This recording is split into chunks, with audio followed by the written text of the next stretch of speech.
And back once again with the Capture Master Laser Damager. Power to a mark. Alright.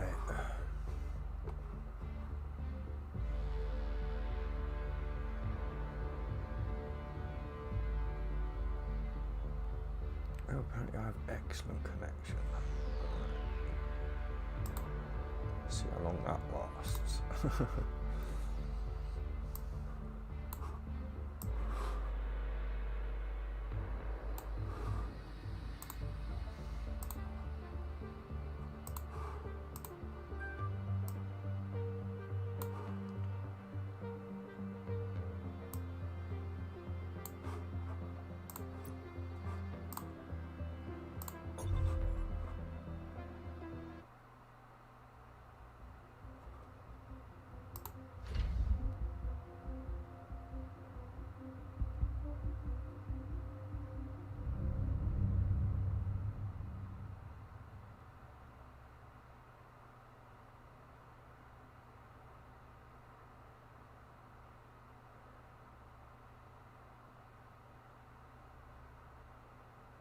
And we'll have to see how stable things remain as well. Like I said, I've got this extender or Wi-Fi extender thing now. I'm not hardwired into it, but I'm not yet quite trusting it. So we'll see what happens. Every time, hiccups.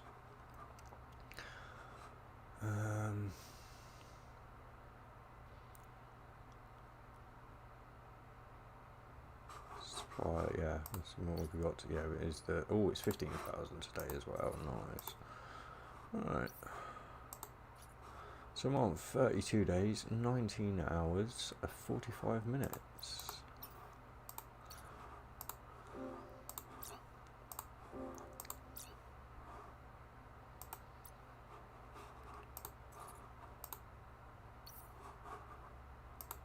And 32 days, 16 hours, 24 minutes. Hoorah! Alright, how long have we got left? Oh, still about 3 days till I can expedite. Damn it.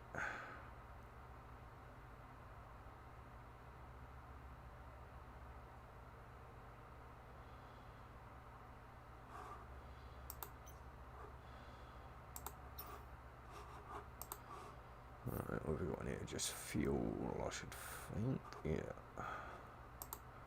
And in here, just the Modern Worlds that I purchased last night. Nice.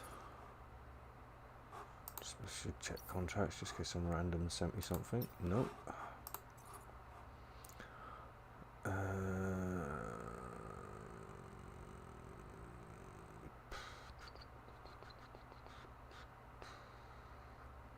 Yeah, checking counters.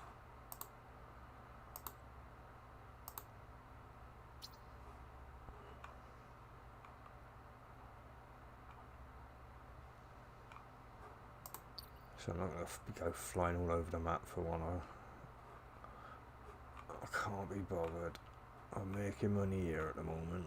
At least till I got to tier 8 and I can change those up to the hard ones. Then we'll see what we're getting here, and I may even just start making money doing these encounters. Depending on how hard they are. Right.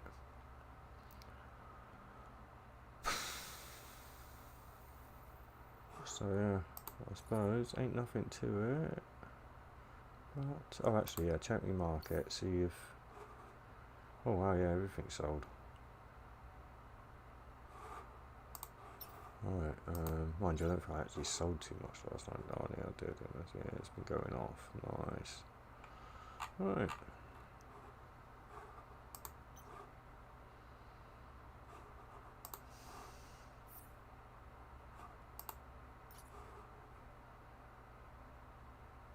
Actually, I went, yeah, that's before. I mean, I could have accepted it, would have made a difference. I'm going to be doing it at some point within the next 9 days, I imagine. Or 10 days, or however long you get. Whereas, no, where would it? Was it there? Yeah, so I've got 5 investor supply chests there so far. So I've done it from this point 5 times. It seems more. I'm obviously doing it slower than I thought, but still. Till we get that last skill, it is going to seem like a bit of a ball ache, I think. What could I do here?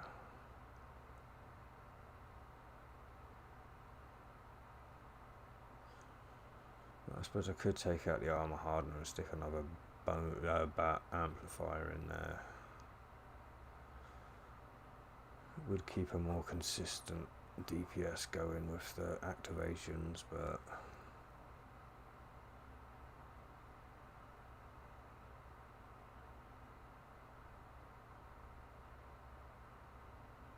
I do know. Well, I really don't need that in there either, but I suppose it's there for just in case. Oh, no, item hanger. Except.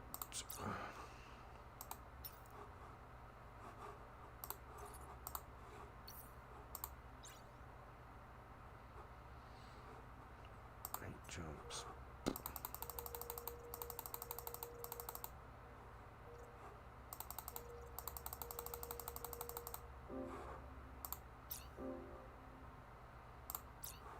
Pain in the neck, but still.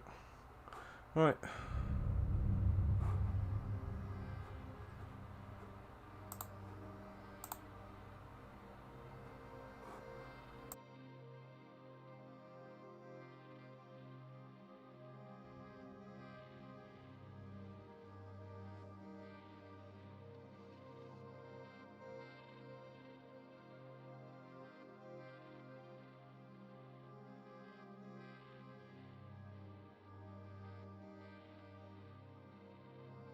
Warp drive active.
Warp drive active.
Warp drive active.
Warp drive active.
Warp drive active.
Warp drive active.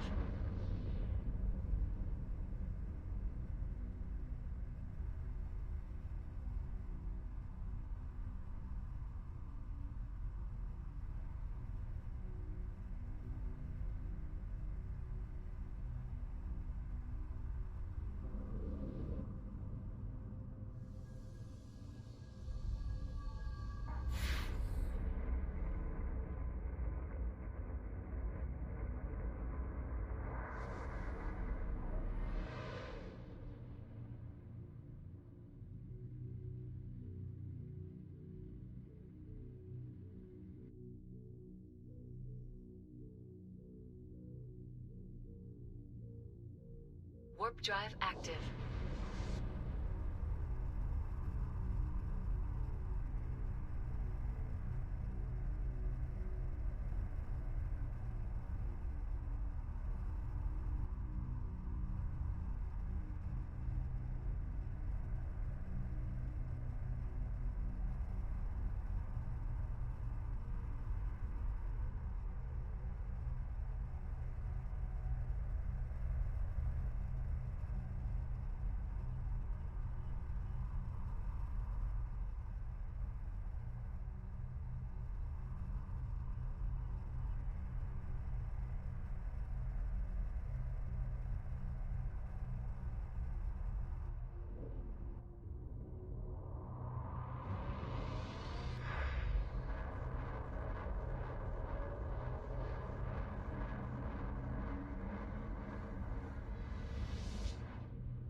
Warp drive active.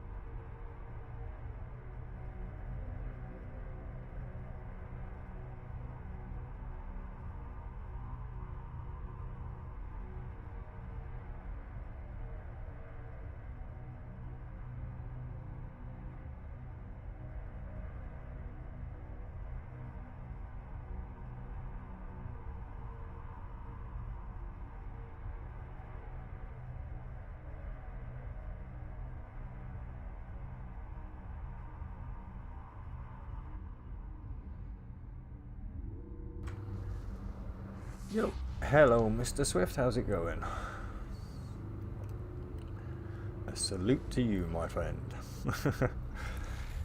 Oh, there we go. I've literally just got to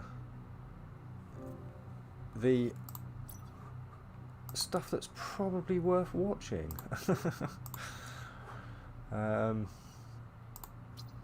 Yeah, just about to start the combat section of Modern World. So probably about an hour's worth of fighting ahead of me. Warp drive active. I'm all good. Yeah, I'm all good, man.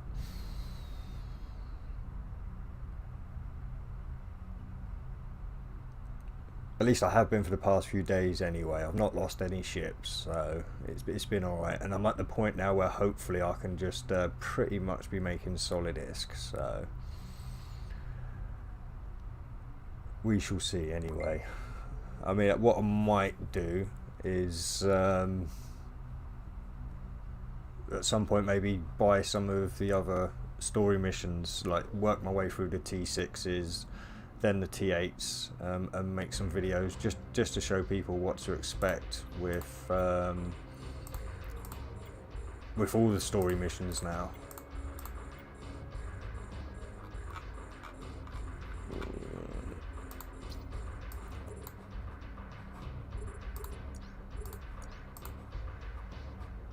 God, I think it's getting a bit jerky here.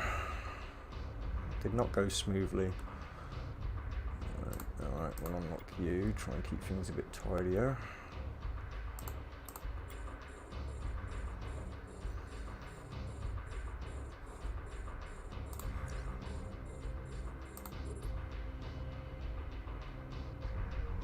In fact, they might even hit them all.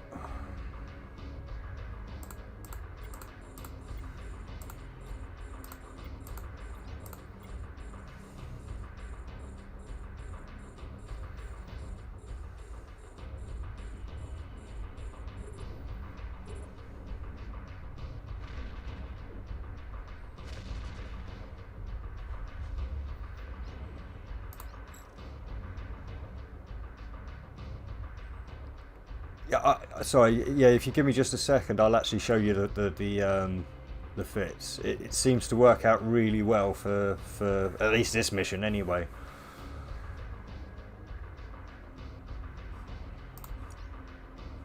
Yeah. So. Alright. Oh, to be fair, I mean, this is the first wave. There's not usually too much trouble on the first or second wave, so especially once you got rid of the Celestis. And that goes for every wave, really. Obviously, elites and stuff that come micro warp driving at you as well. But overall, these Celestises can be pretty lethal, especially if you get two of them.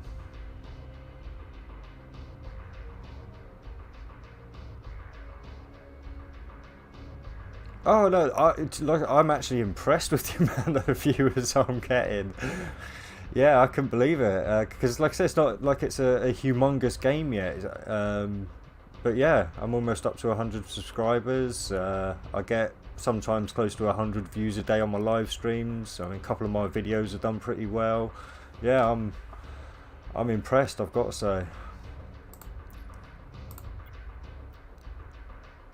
Actually, we'll approach you, get there a little bit faster because I'll burn through that guy fast.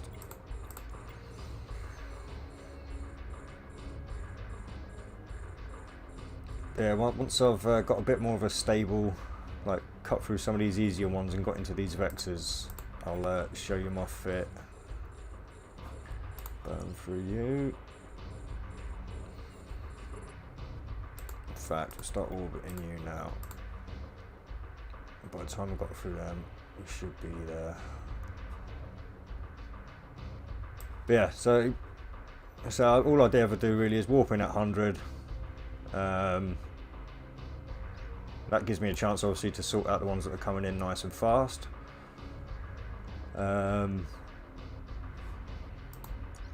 And then basically, yeah, because I've got my orbit set. Well, I can orbit at 70 and still hit with my drones, but I orbit at 65 because this large missile just adds a little bit, especially when it comes to the bigger ships. Anyway, and with this target painter, obviously, it helps with others. But right, I should be pretty stable there now, I reckon. We'll orbit you, and then yeah, you can just pick off stuff, right? So yeah, for my and I'm still waiting for the last skill on the prophecy. I should say I'm still waiting for this last medium drone upgrade bonus. So once I've got that, obviously this will be this will go up. Well, my DPS will go up quite considerably. Well, 30%. Yo, how's it going, Breezy? Yeah, so I'm getting 412.22 DPS from the drones at the moment. Like I say, hitting from 70 kilometers. But that's mostly because I've gone quite well. Not really. They're not actually massively expensive, to be fair. But this is kind of what I've gone into. So yeah, I'm hitting with 2 range freeze, which gives me the extra distance, and 1 speed augmentator to help with the DPS. This one put my DPS up by 52, I think. So it was a good investment, I think. The rest of the fits I can oh yeah, and I've got semiconductor memories, the free ones you get from your industrial, because that's all I really need to keep this capacitor stable. Well, not stable, but I mean I'm never using everything at the same time. So oh, there you go. See, I've got that one going, which is either that or the armor repairer, or what really. Oh, Dopey, right, orbit no would approach, because I've lost track. Yeah, sorry, when I start talking I do lose track sometimes of what I'm doing. But yeah, we'll get close to this guy, and then I'll go through the through these mods here. Actually, we might as well be orbiting you now. Should be able to go in. Yeah, target painter on. Excellent. Right. So yeah, in my high slots, I've got 2 Challenger medium missiles just for the guys that get close. As you see, I'm only hitting from 27 kilometers, so they're for the close ones. When I've got a better capacitor, I'll be putting 2 of these Gallows large missile launchers in, and I'll probably keep with just 1 of the Challengers. Again, if I've got the power grid for it. I'm going to upgrade this at some point as well. I've got the Gorget medium armor repair. I'll upgrade that to the C-type at some point. Probably upgrade this to the C-type at some point as well, the Pilfer armor adapter. But again, if I go into a Mar missions, I swap that out for a reactive. Gives better bonuses. I haven't actually used it since I've remembered to fuel it, but this I have the large group armor repairer as a just in case, or an extra top up if I'm scrammed down and my armor repairer isn't quite cutting it. Then I've got the Mark 5 target painter. It seems to do its job. Again, that could probably be doing with upgraded, being upgraded. The range on it, as you can see, is obviously it's doing better at the close when they're in close, but it's still hitting these guys even out at this kind of range. So it's going to add a little bit of DPS, I imagine, in total, and it does. I've shown it hot and cold, and the damage amounts, and you do notice a little jump. Yeah, I've got the interruptive warp scrambler just in case those little guys with the micro warp drives come in close. You can shut them down nice and fast and deal with them. But again, I rarely even use that one. A lot of the time the drones are enough to deal with them anyway. As for drones, I forgot to swap.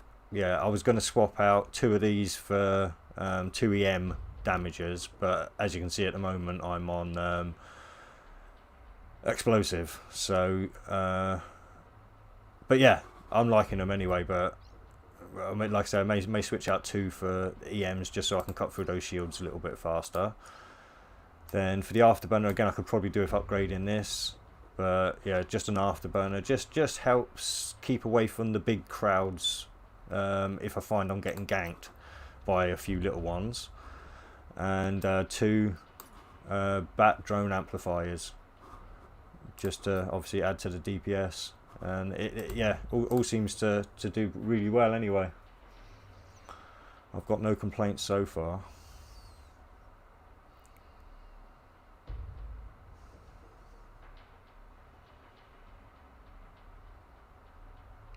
Like I say, it would be nice when I'm fully skilled, so obviously I can really cut through this mission nice and fast. But at the moment, I'd say I'm sat around the hour mark for the combat. Especially when I'm not paying attention and I'm not getting ready for the next target and stuff. But hopefully I'll stay on top of that now. In fact, we'll orbit you now next, but fire at you.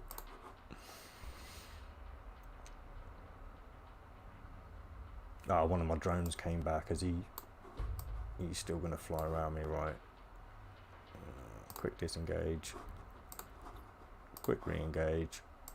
And he'll go back. Yeah, sorry, I went out of distance, so sometimes when your drones comes back, you just got to do what I just did then, do a quick switcheroo.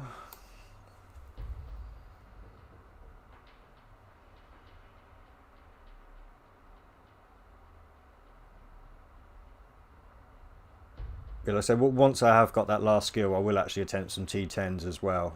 But yeah, for the next couple of days, I think I might just make some videos while I stream. So I hit the record button as well and put some videos out just so people know what to expect from these missions. Because I'm not finding them that difficult. Even in the Harbinger, you can do them, they just take a while.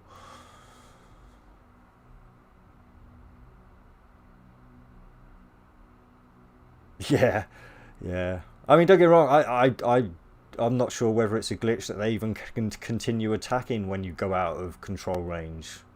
So yeah, I'm not sure which glitch is which, whether the one coming back is the true game or the one staying there fighting are the true game. So yeah. Oh, cut through him nice and fast.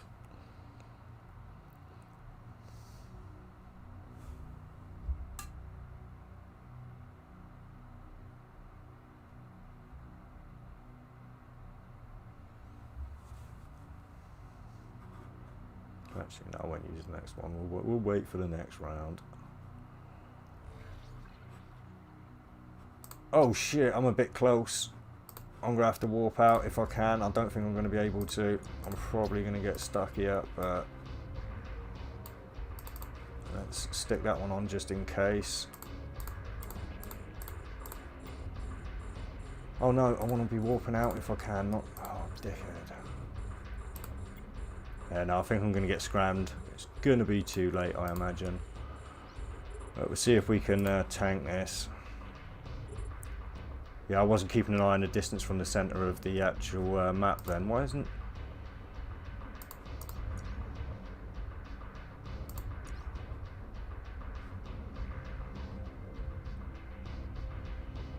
Right, let's see who's got me scrammed.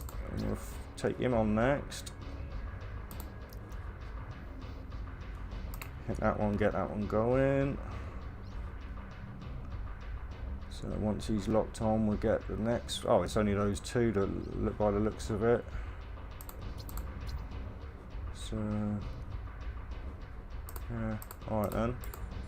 Alright, if it's an emergency, then I should be able to get out of this. Warp drive active. Oh, damn it! I forgot to realign. I didn't mean to warp out then. I was supposed to have realigned and see if I could tank it. Sorry. But I got rid of the scrammers. So, oh well. At least you can see what to do in an emergency. Like, you get back on the right screen, take out the guys that are scramming you, and bingo, you can get away. So, I suppose that worked out quite well as a demonstration, really. But I could have tanked that. I could have tanked that.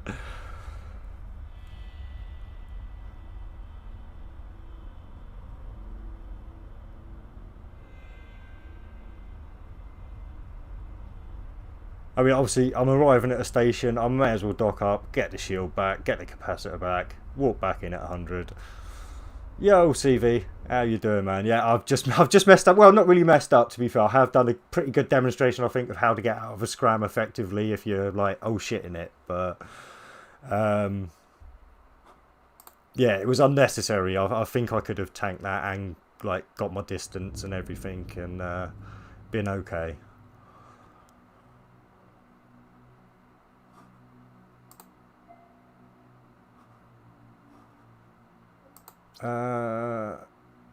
How exactly would you like me to explore what aspects? I mean, I'm not sure what you mean. Because like I say, when I just went through it, I kind of explained what each bit was for.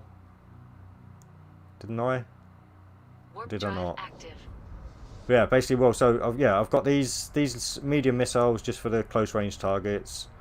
Yeah, I've got the large missile launcher to add to the drone DPS at range. Obviously, I've got the armor repair to repair my armor. I have the adaptive armor because on this particular mission it gives the best resistances. If I was doing Amarr missions, I would switch that out to reactive because that gives the best resistances. So yeah, that just helps to keep me in the fight a little bit longer. Like I said, I've got the large armor repairer as a O ship button, which I would have activated then if I hadn't been able to get out of that scram. So just let me get into orbit here so I'm not sitting duck. Yeah, I've got the target painter, which makes the targets bigger, the closer you get, really.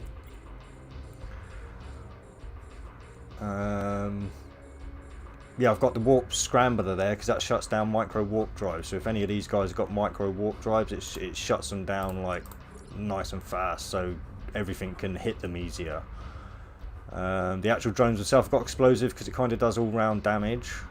I've got the afterburner so I can dictate a little bit of range. I mean, obviously you can dictate much better range with a micro warp drive, but I'm kind of saving that capacitor space for another large missile launch. And then the bat drones just help with your damage. Yeah, I think, well, if you've got just one, it gives you a 5% boost to drone DPS, but if with two, I'm not sure what the exact percentage is, but it's not quite 10% because there's a penalty. And then obviously when they're activated, it boosts it massively. Oh, I should be activating that. Yeah, the good thing with the target painters is they take very little capacitor, so I mean it's worth using them even on the cruisers and the battle cruisers because there's a good chance you're going to get a little bit of extra boost on DPS because you are making a larger target.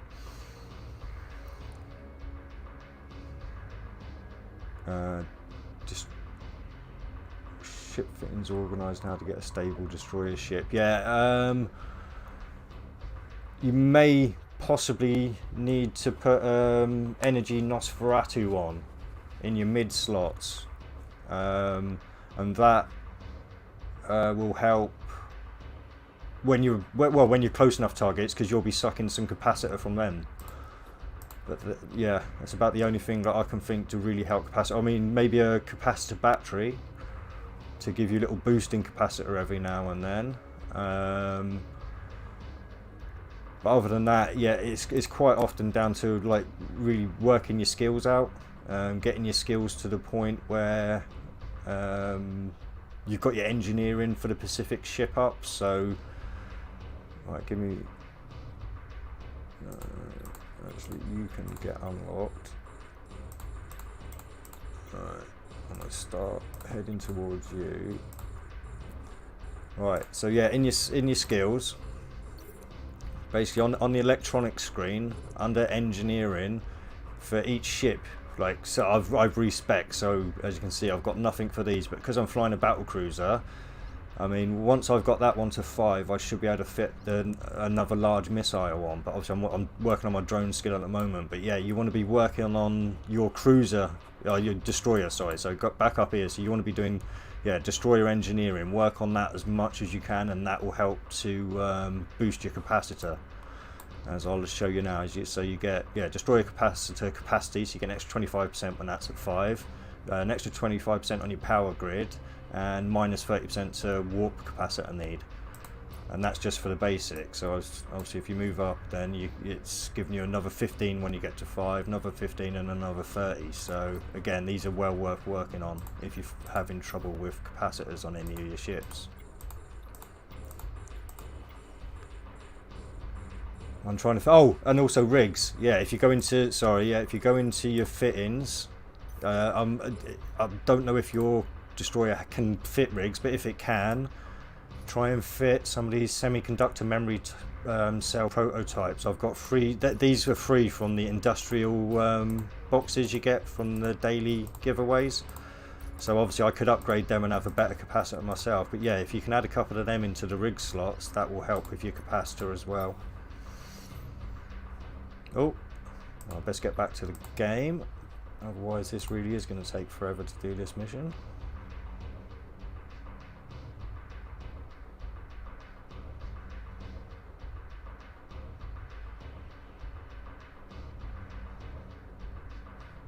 Don't need that one on at the moment. I think the shield's even coming back.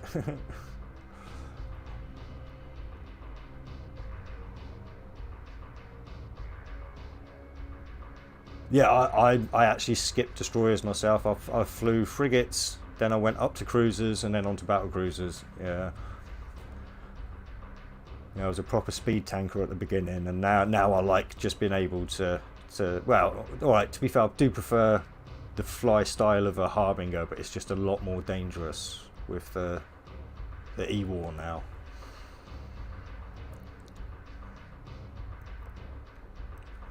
I mean, but again, like I say, I mean, if you are planning on staying on destroyers, then yeah, work on it, because I mean there are some effective destroyers out there, especially if you're in fleets and stuff. But yeah, for solo playing, I prefer the either speed tanking with a frigate, or like I say, getting in something that can take a beating and dish out a bit more of a beating. And when I pay attention, I can do things even better. Right, yeah, let's all get you. Right, get that one on there. That one on there. Are the drones there? Yeah, drones are looking out, so we'll boost that up.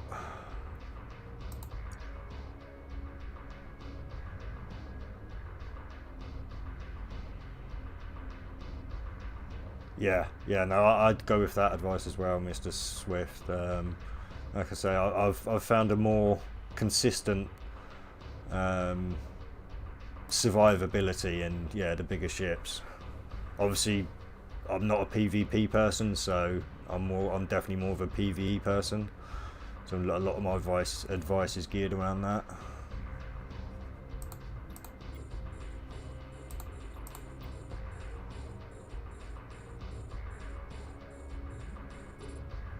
Yeah, I mean, and again, like I said, if there's something Pacific you'd prefer me to go over rather than go over it. Oh yeah, ask what a like. I mean, I really don't mind answering the questions, but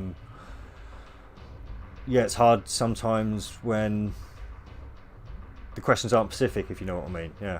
So if you can be, the more Pacific you can be with your questions, hopefully the more Pacific I can be with my answers, if you get me. Specific. I can never say the word, so it comes out Pacific, but you know what I'm trying to say. I'm not talking about the ocean.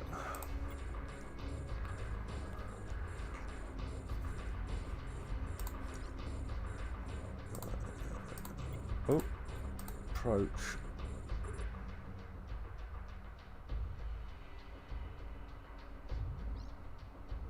Oh, that was the wrong one. Yeah, I'm really messing up today. I am. Right. And I'm not even into the hard waves yet. This could go tits up fast.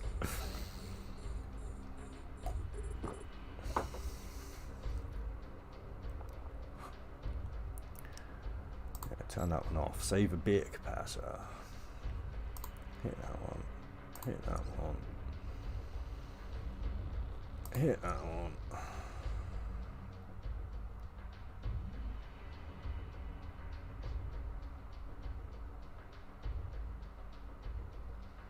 Oh, that's weird. Got a glitch there, look. He's stuck at 266.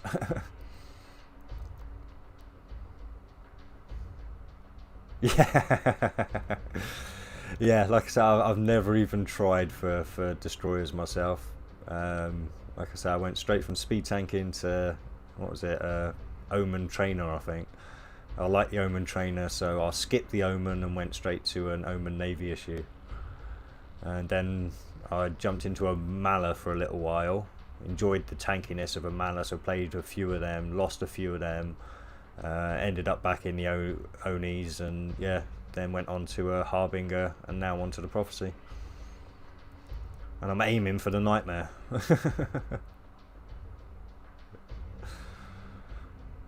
Yeah, yeah.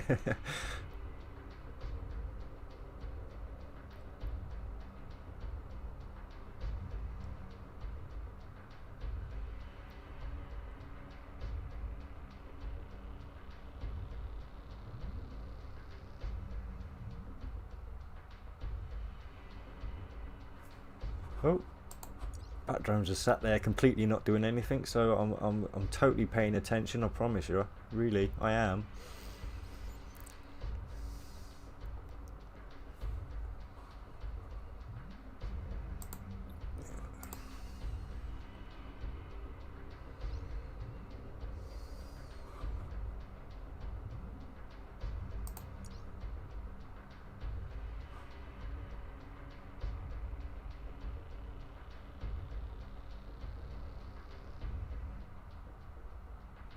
Yeah, didn't see. Like I said, I'm not really a missile. I know I've got missiles on now because they're about the best option for this fit, to be fair. But yeah, I'm usually really into the lasers. So yeah, I'm not sure about it, but I'm pretty sure didn't the normal mediums get a little bit of a buff, or they didn't get the nerf that other missiles got.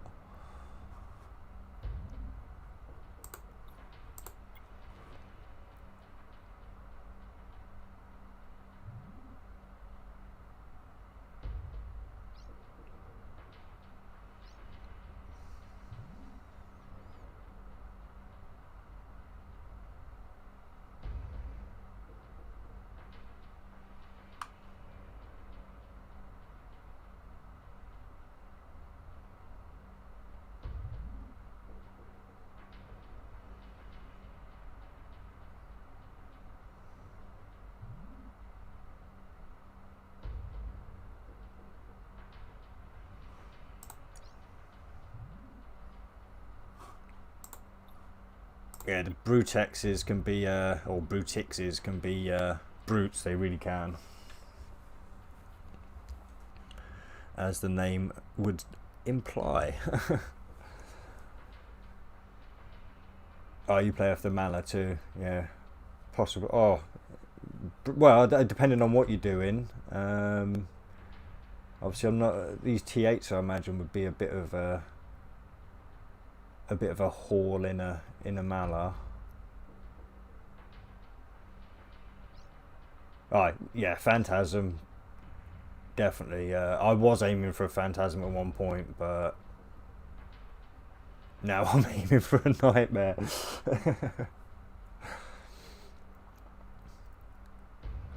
But yeah, the Mala 2 looks like that could be a pretty damn impressive tank as well. Yeah, I've not actually tried it myself. I've respec all my cruiser skills, unfortunately, or most of them anyway. I may respec into cruisers again myself. Yeah, just so I've got a cheaper ship to go and buzz around in nullsec in, just to maybe make the stream a bit more interesting on occasion and brush up on my PvP skills.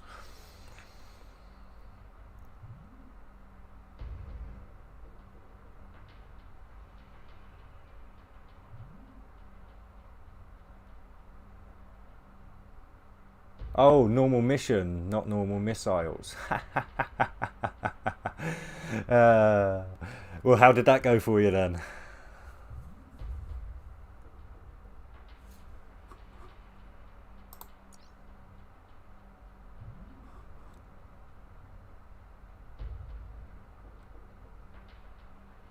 Yeah, then you lost it. Yeah, yeah. I again, my knowledge of destroyers isn't great, but I definitely wouldn't take a destroyer into a story mission myself. That's good. They're nice and far away this time. Got plenty of time to sort them out. Or for them to sort themselves out and come at me. Come at me, bro! Come at me!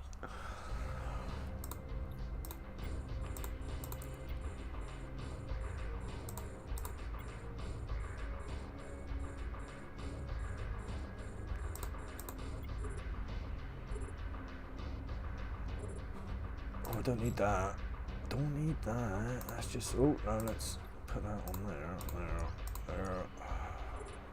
I'm going to hit there just in case it gets close enough.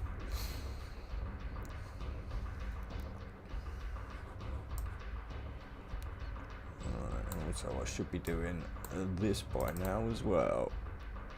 Keep away from those Celestises that close in.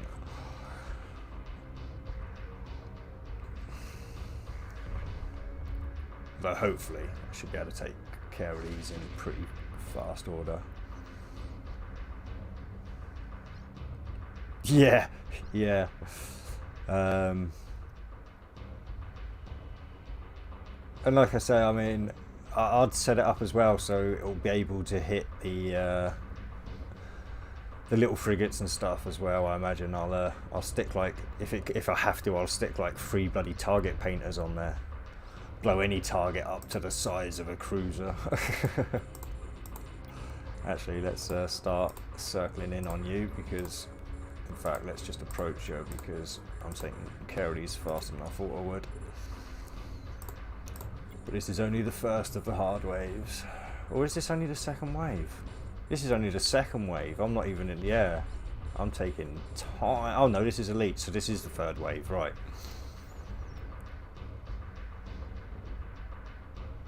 Right there. Now you are fine, seen a player approach. Oh yeah, did you buy the books again? Eternal prices are up again. Yeah, I bought 3 last night before I went offline, so sounds like I did the right thing. Yeah.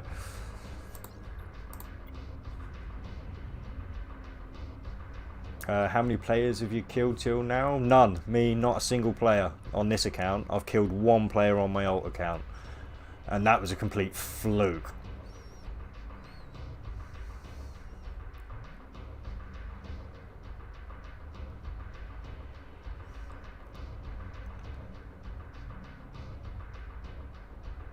In fact, yeah, I should be okay with these Celestises, I reckon. But yeah, nothing else is sneaking up. Right, take out this one. Right.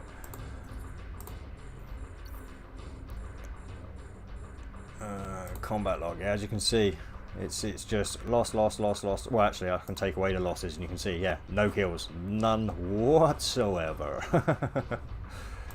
But yeah, but looking at my losses, you can see kind of my ship history, really. Yeah. So as you can see, I'm in a prophecy now. I lost that one through a disconnect. Lost that one from getting cocky, and then you see like I was into the cruisers, and before that, like I say, into the. Let me get to the next page. Executioners, because I was, like I say, massively into the speed tanking. So yeah.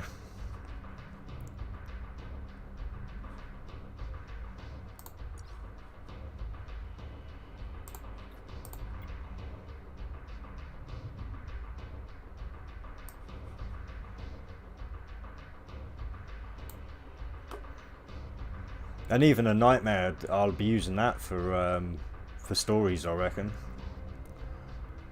Can imagine buzzing through the T10 stories quite fast in that thing. Like I say, and then yeah, if I get the nightmare, that will definitely be the thing that funds my like PvP excursions, because then I can, if I'm making money fast in stories, I can like put up maybe some pretty ludicrous PvP fits together as well, and not mind if I lose them.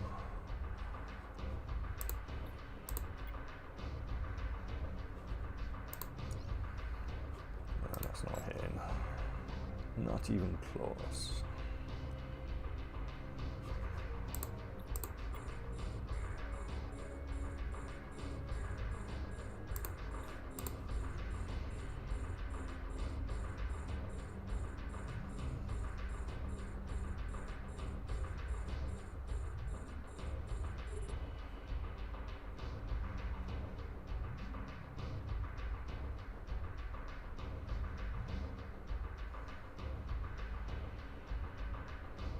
And to be fair, I think most of my ships that I've lost to other players have been back before the bubbles at the old kind of gate camps in Nullsec, and I've pretty much avoided Nullsec since then.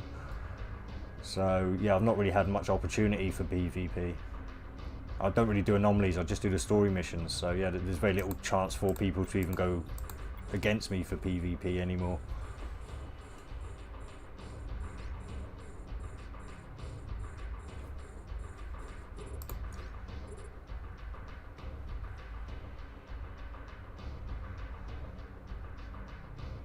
Well, I suppose until they bring out the scanners, apparently. I've been hearing the EVE Online players talk about scanners and stuff and being able to, yeah, then find you in the story missions.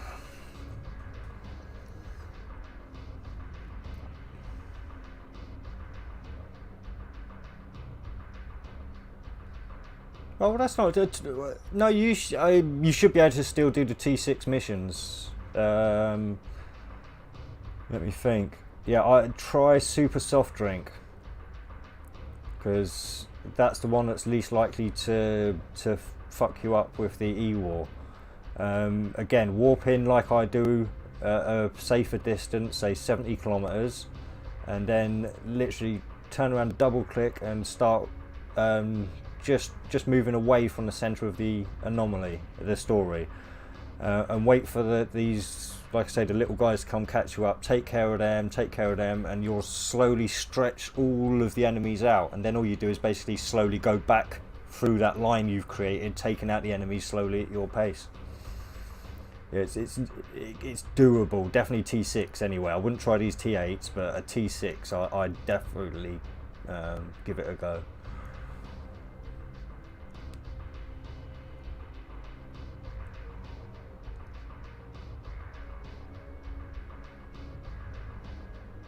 Especially the tactic, it's the same tactic I use with the Harbinger, if you ever see me in a Harbinger, which you might have seen or might see if you go back and look at some of my live streams from just after the update, because just after the update I was using the Harbinger to test a lot of the stories out, so you can see the strategy that I kind of came up with that, and if you use that strategy and with a Mali, you should be able to do okay. And definitely, if you go over to a Omen Navy issue, you should definitely be able to do it, because you don't need to be quite as tanky with the strategy I'm using, so you can use that extra DPS to clear out any problems. But I'm not saying you'll do it fast. I'm definitely not saying you'll do it fast. The strategy I use is a slow strategy, which is why I've moved over to the Prophecy, so I can get it done faster. And in fact, I should be starting to wait for him to acquire that target and start shooting at it. But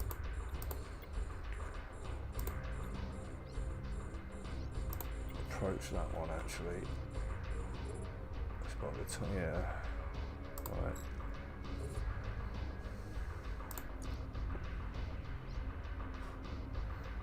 Yeah, unfortunately, again, I was talking and wasn't paying attention to the distances. This is what slows me up a lot of the time at the moment, is not paying attention to distances, so I have to wait ages before I'm starting to reacquire another target. In fact, if I stick that one on, which I thought I had, it'll get me there faster.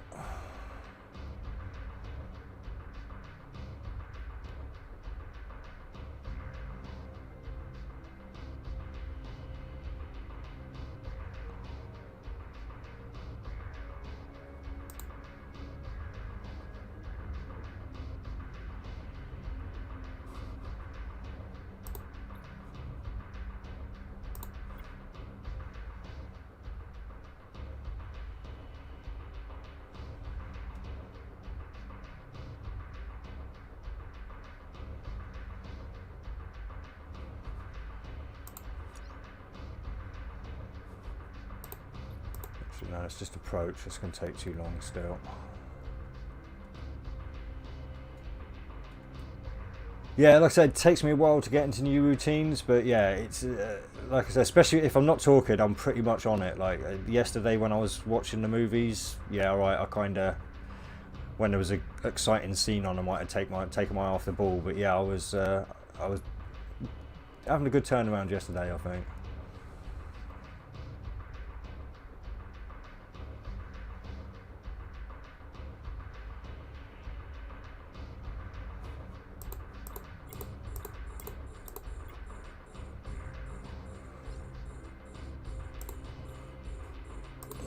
That one off.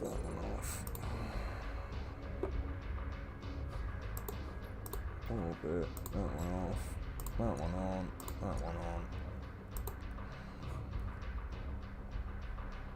Give that one a click. And turn that one off.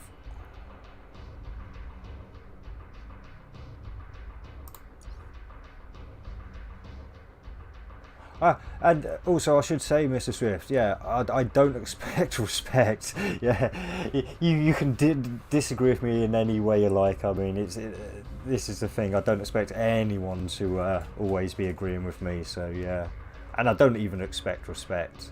Yeah, it's. I think respect is earned, and we've only just met.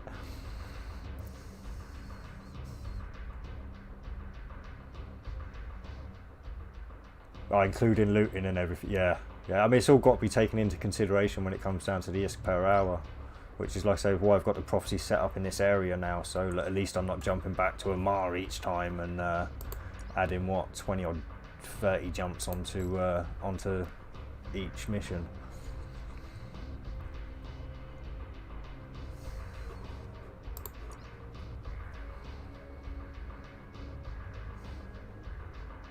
And sometimes this combat mission spawns quite close to where you start the mission, so when that happens, I jump back, jump into me frigate, and I can clear up with me frigate now. But this is 8 jumps away, so I'll just pick up the elite stuff from this one. Start paying attention again. Approach you.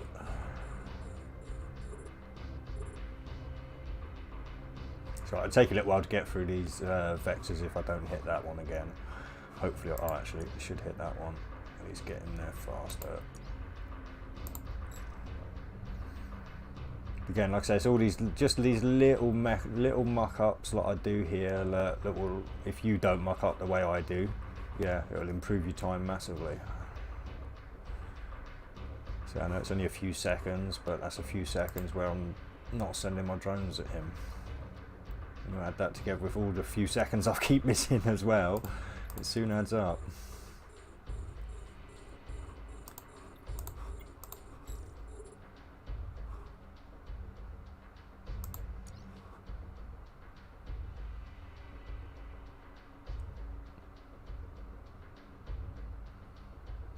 Right, so no, this internet connector we've got, or that I picked up, is not helping, as far as I can tell.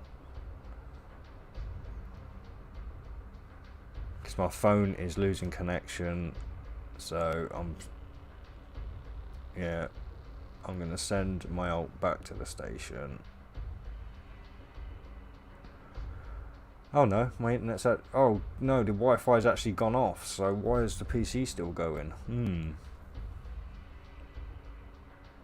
Right, well, apparently my Wi-Fi signal on my phone's gone, but the Wi-Fi signal on the PC's working.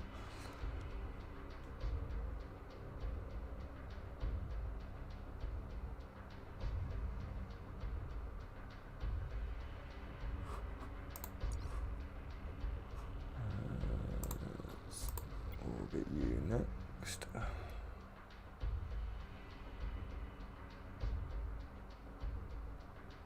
I'm still blown away by just how big the structure on the Brutix is.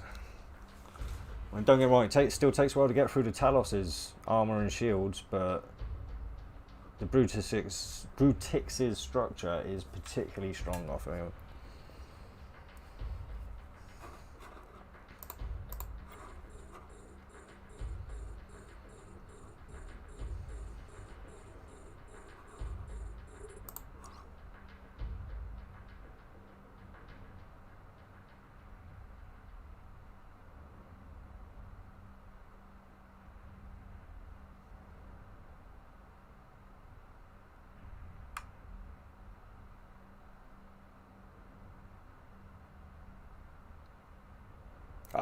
You would have no way to donate unless you're talking about in-game. Yeah, I have no PayPals or Patreons or anything like that set up.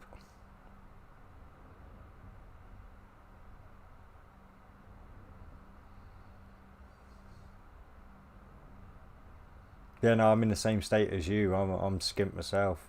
I'd be happy if I can just start sticking ads on the videos.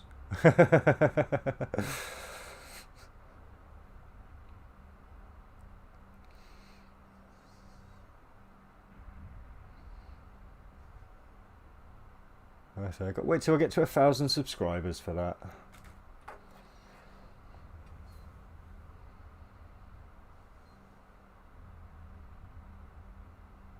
Yo, Higgins, how's it going, man? Alright. I mean, I could set up like Patreons and PayPals and all that kind of thing, but I'm a lazy git. And like I say, I mean, if the channel seems like it might take off, yeah, I will. Or maybe not. Maybe I'll just stick to PayPal. I think a lot of the others take a bit too much of the chunk away. I mean, I'd even be reluctant to put Super Chat on here because I think that I think YouTube takes like, what is it, 30% or something. It's quite a chunk of it, which is fair enough. I mean, it's their platform, they're providing the outlet, but at the same time, I think when people donate to other people, they'd prefer more the money go to the person they're trying to donate to and not the companies surrounding that person. So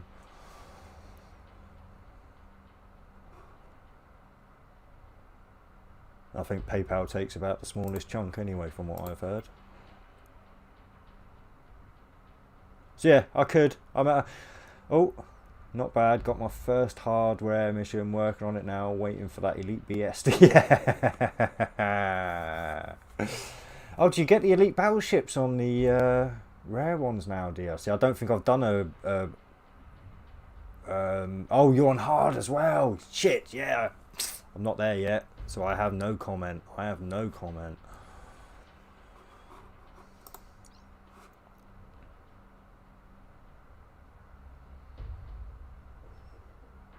Oh, that's nice.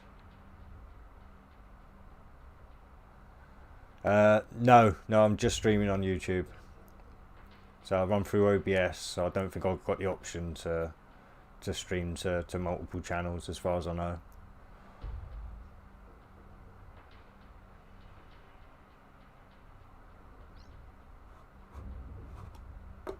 Like I say, I really am the worst streamer ever. I basically just set this up so people could, well, as you might see by the thumbnail, it's just like I set this up so, like, while I'm playing the game, people could come along, ask their questions, we could have discussions about fits, you know, like, but yeah, I thought of this as more of a helping new players get into the game kind of channel. It hasn't turned out that way, but I think I'm liking the way it's going. I'm definitely getting a good few people each day now for the past, it's almost 2 weeks, coming in, chatting in the side there. We've been bouncing ideas back off of each other. We've come up with some pretty extraordinary fits, I think, and yeah, all round it's been pretty damn awesome. Yeah, face cam. The trouble is, I'm an ugly old git, so yeah. And like I say, to be fair with the fact I pull funny faces, I pick me nose, I mean, I do all the kind of gross shit that people just don't need to see. So yeah, like I say, I tend to have the video there for when I make videos and stuff. Really, it's so, because I think with videos, people, yeah, they do like to see a little face up in the corner rather than just some kind of etheric voice coming in through a mic. But yeah, no.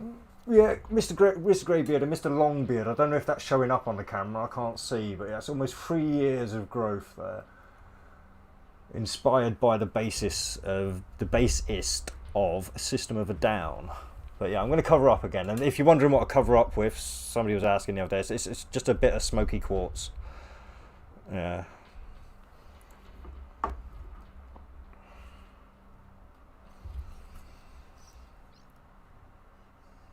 Oh, and look at that. I'm so egotistical. I'm paying attention more to myself and explaining myself than I am to you guys. Look, what a damn narcissist I am.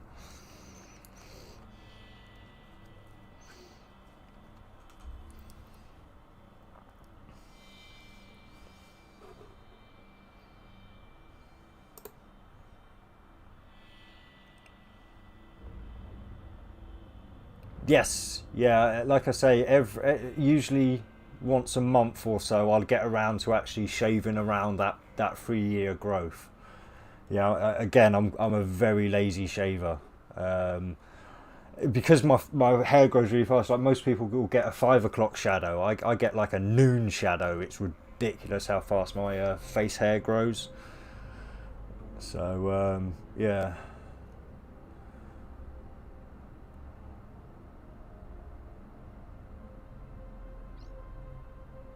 Yeah, that little screen's always there, but it kind of blends in with the colour, so people don't really notice it. I don't. Oh no, actually, because I haven't got my full display on. Actually, normally, like I used to have with. Is that everything? No, no, that's there. That's everything. So yeah, that's everything. That's how I have my kind of setup for when I used to go into nullsec and everything, so nobody could see anything, and yeah, a bit more like razzmatazz. I mean, these are all just screenshots I've taken and shrunken down and stuff. There's no actual proper graphics here. Like I say, I'm extremely lazy, extremely cheap. So yeah, this is just all stuff I've taken a little bit of time in Paint 3D to crop and move around and then put into OBS. Oh no, we'll keep that one on there. Right. I'm not paying attention to the game again, so give me just 1 second, guys. I've got to re-click a few things to get back onto the game screen after that. Right, orbit. Yeah, and I could take even that little square away. Again, OBS is quite a useful tool for streaming. I'm glad I spent a little bit of time to learn how to use it. And it didn't take long. I mean, I'm not exactly a tech wizard or anything, but I mean, I can usually find my way around stuff if there's a decent tutorial on YouTube, and yeah.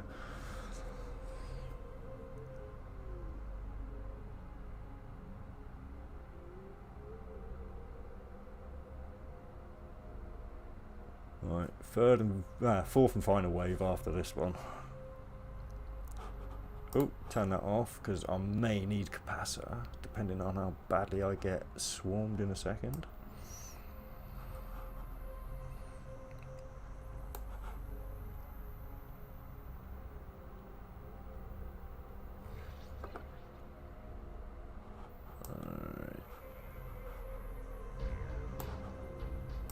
Come on, send all your stuff at me. I need to know what direction to fly away.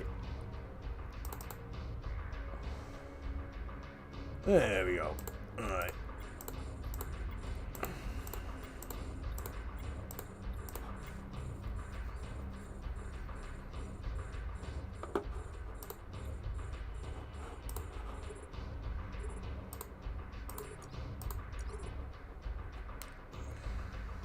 I suppose you may get close enough, so we'll get them activated.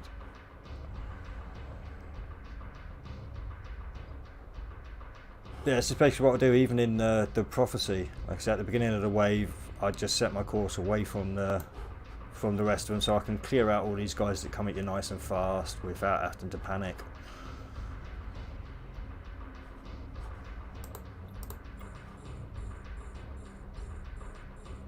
Yeah, disco, disco, disco, disco.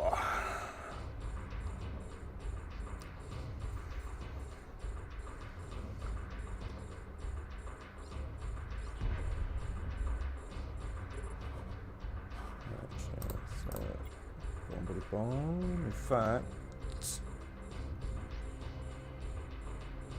whoa. Yeah, so beware on the hard, rare encounters, guys. The news encounters. It sounds like that they are really actually gonna be hard.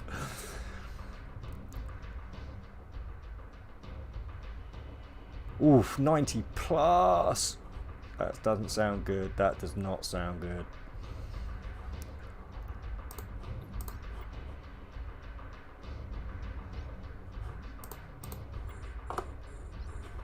Oh, start actually getting rid of some of these guys fast because, yeah, when this elite gets to me, this is the guy that messed with me on a couple of other times. This elite Brutix, and he will scram. No, he doesn't scram me down actually, so I'm okay there. Right, yeah. So we'll cut through these other guys. keep moving away from the pack because I'm going to be anyway because of that, but alright. If it's hitting hard at 90, I wouldn't want to try it. I mean, maybe if I switched out that damage one for another like drone distance, and that'd sit me out at 85 kilometers then, but I'd have less DPS.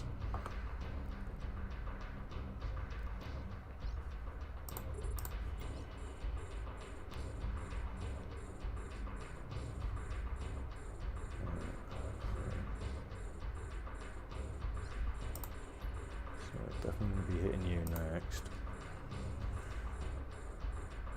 Right, he's not causing me too much trouble at the moment.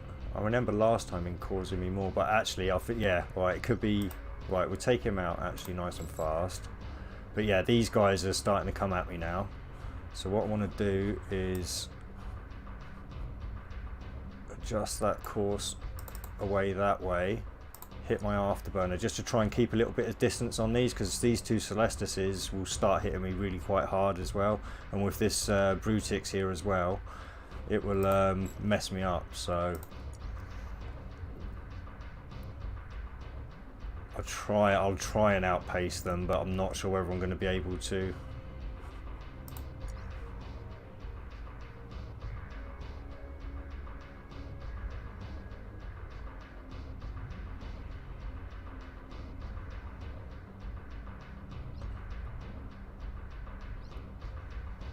Oh shit, he has got me scrounged. He has got me scrounged. I might be screwed, guys. You might be about to see me lose my prophecy. Oh fuck.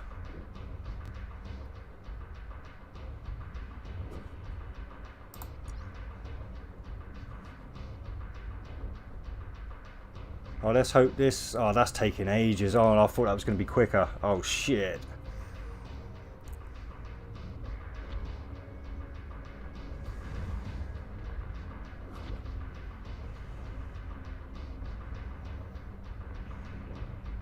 Yeah, this is an elite battle cruiser. This one, yeah. Yeah, that's. I don't think that's going to be enough.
Oh, this has got me sweating. I'm telling you guys, I am sweating now, literally. What's happening then? Who's after you? This guy here. As soon as I kill this guy, I'll be okay. Because I can warp out.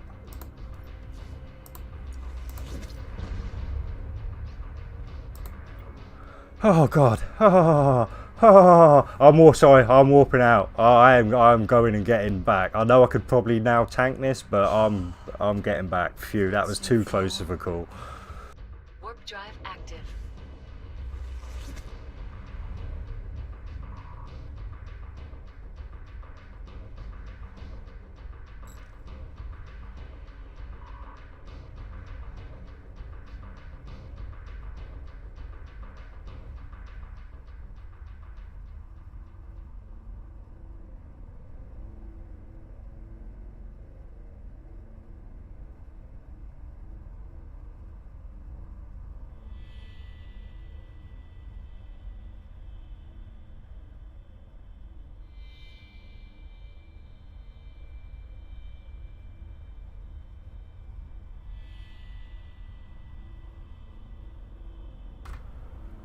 Oh my god. Sorry. I am. I'm literally. I'm a ball of sweat right now.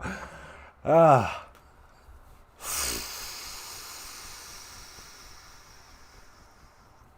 God. Right. Sorry.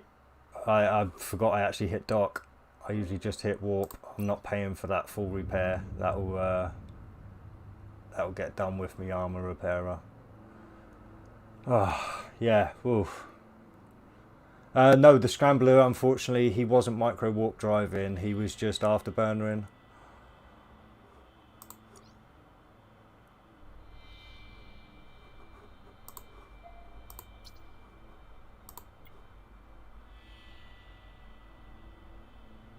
But yeah, that group armor repairer probably saved me then, but I'm not sure. I think, well, I'd have been limping away, I think, with like really down into the structure without that armor repairer there. So I'm glad I had it.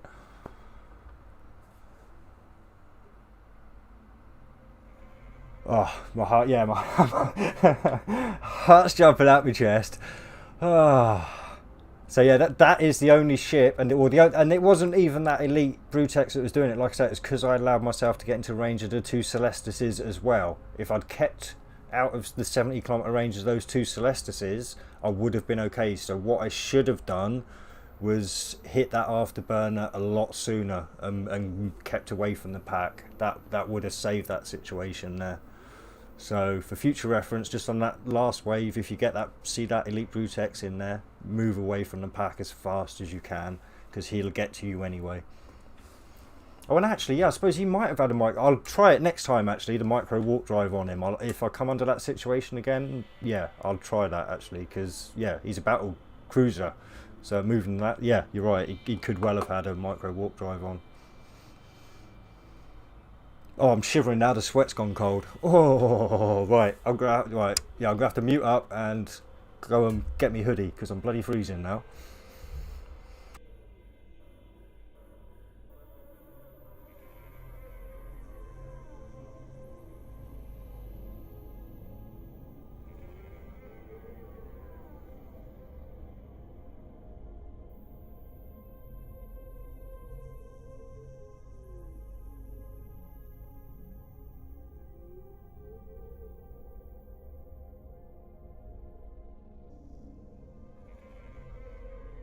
Oh, no. I'll have to suffer. I just remembered I put it in the washing machine earlier, so... Oh, right. I've still got a hat somewhere, though. Close.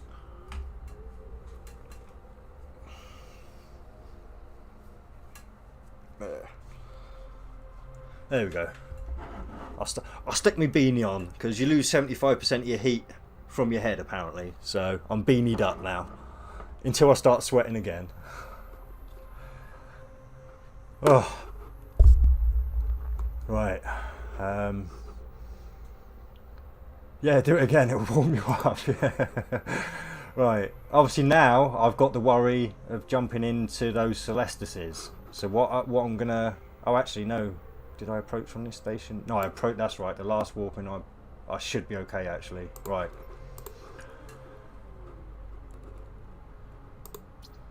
Oh, actually, should I? Yeah, all right. I'll jump back in the station and just get that last little bit of, because I literally have seen people walk away from fights with a sliver of structure that as small as that red sliver is. I've seen the screenshots on Discord, so yeah, never underestimate the sliver.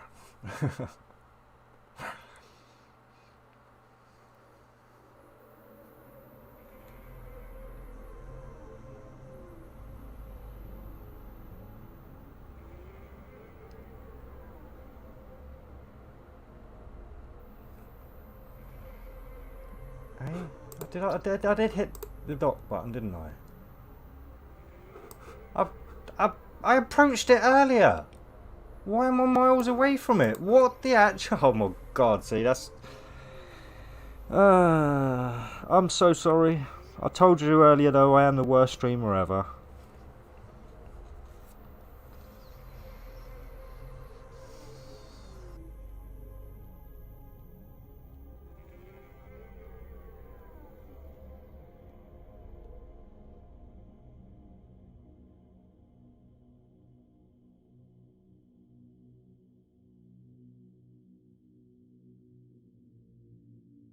Yeah, my brain is the laggiest computer out there.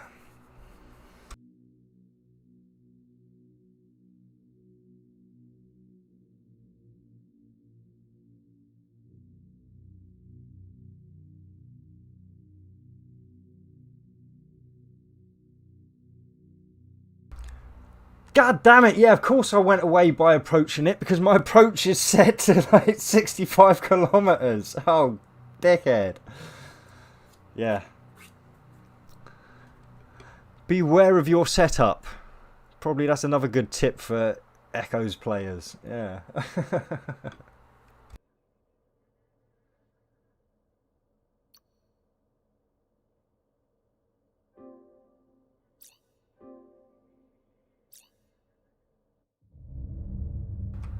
Little scratch cost me 8,200 ISK. Charlatans fixing up my ship.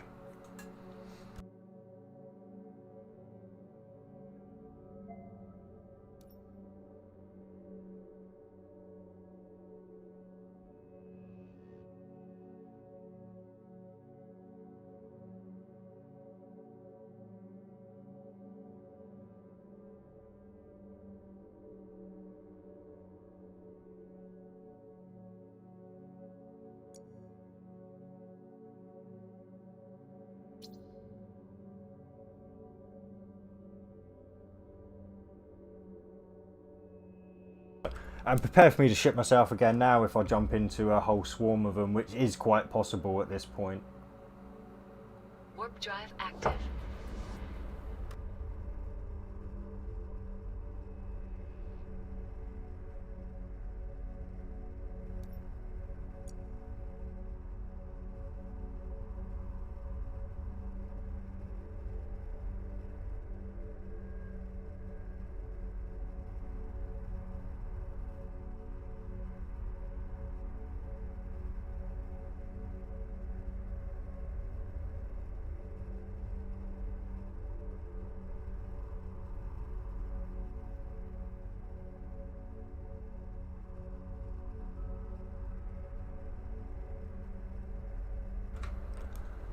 No, I am miles away, thank God. Ugh.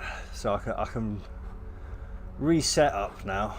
Just let them slowly come to me. But actually, yeah. This is a good example though. See, so I was over here earlier when they were shooting at me, and you see how you stretch that line out. So if you're in a more of a brawler fit, what you do is, like I say, you get all the people to follow you like miles and miles away, and then what you do is you just slowly work your way back through the pack. So, yeah. That's me tactic for you. Right, let's get moving, because it's never good to be a completely sitting target in Echoes. It really isn't.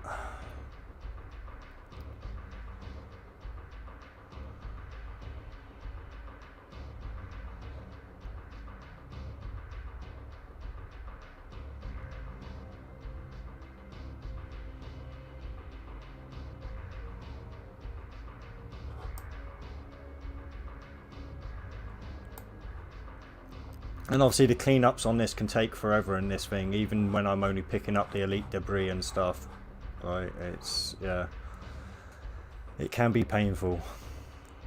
And it can be even more painful leaving all that loot behind, but you don't really get much from anything if it's not an elite. It's mostly wreckage with the occasional T7 gear.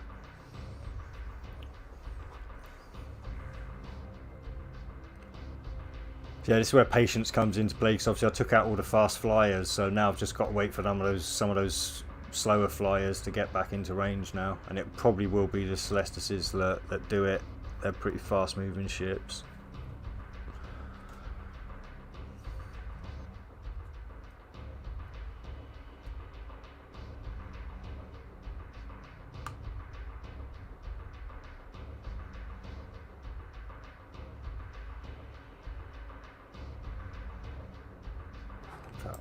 Is there any loot close? I don't think there is. Oh, there is. There's some loot close. So I could do a little mini cleanup now while I'm waiting, but again, it's not really worth it. Yeah, yeah, yeah. Obviously, yeah. If it's close enough, I'll pick it up, right? But yeah, I mean, a lot of the time, to be fair, I forget to go onto the loot screen, and I end up just staying on the Cosmic Anomaly screen because I just feel safer there because I can keep an eye on what's doing what to me and stuff, and so I haven't got one of these fancy setups. Like everyone has their fancy like setups here. This is, I think, pretty much as it comes. I don't think I've messed with it much. I may have messed with... Oh, actually, I might have even messed with my ults more than this one. But, yeah.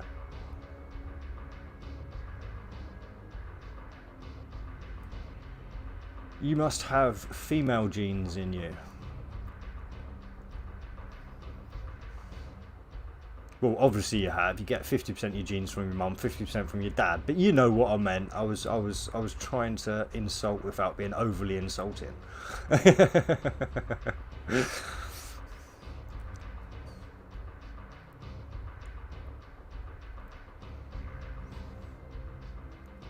don't know. Might get some of these little ones first.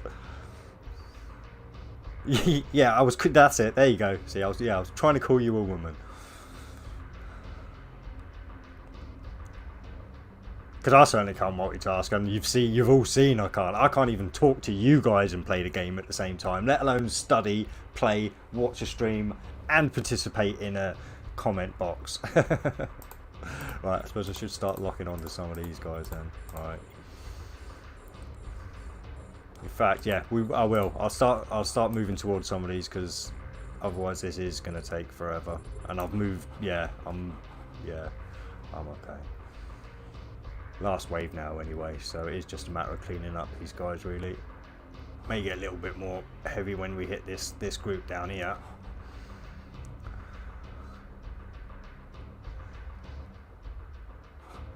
Let's afterburner it. Why not?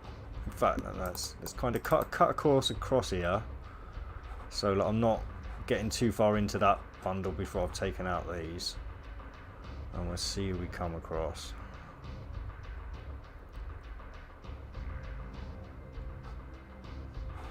And to be fair, I mean, you'd have to think there was something wrong with women to think that being called a woman was an insult as well, actually. Ah! Ah! It could have been oh, what's the word? I can't even think of a compliment in disguise.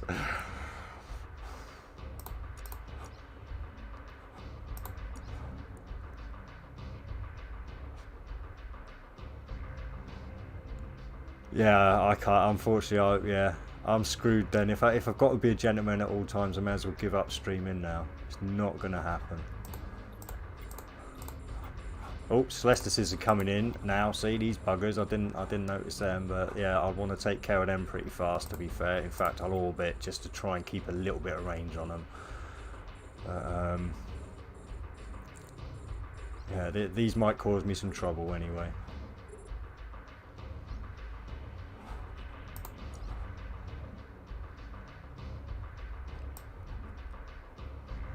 But we shall see.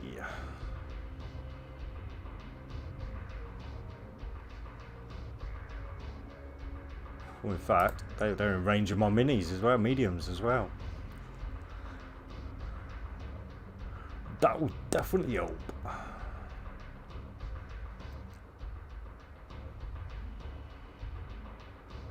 I could do as well. This elite could have a scrammer, so it is possible. It is possible. But if I get rid of these Celestises, I should be able to tank that elite, no worries.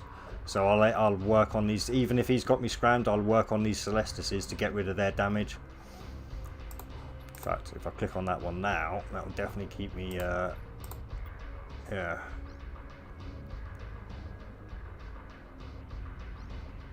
Like I say, even getting rid of one of those Celestises, you can see the damage rate's already dropped dramatically. So it's really when these guys doing those two Celestises together, yeah, try and keep your distance. Don't do what I've done and let them creep up on you like that. Oh, maybe it was just that one, because I'm not taking any damage at the moment. I seem to be pretty stable.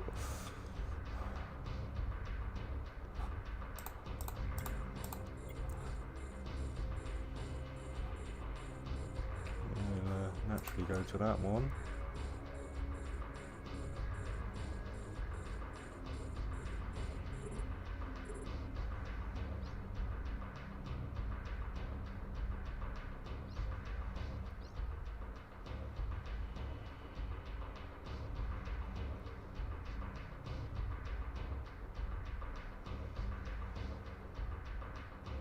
Oh, in fact, I should, yeah, I'll start orbiting towards the rest as well.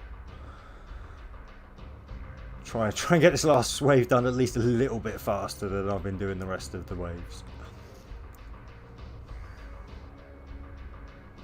Turn that one off now, actually. Don't need that one. Save a bit of capacitor just in case. No, I do it by distance. Like I say, that's why I keep this one open, so I can have a look through the list if I'm interested in the names. I use this one basically for most of my information. I actually... it's only really this one I'm looking at the beginning of the waves, just to kind of see who's doing what. When I'm getting to this stage, I've done it so many times now, it really is, like, unless you get one of those silly little Brutuses coming at you and you haven't prepared yourself, it's pretty just standard now. Got almost muscle memory.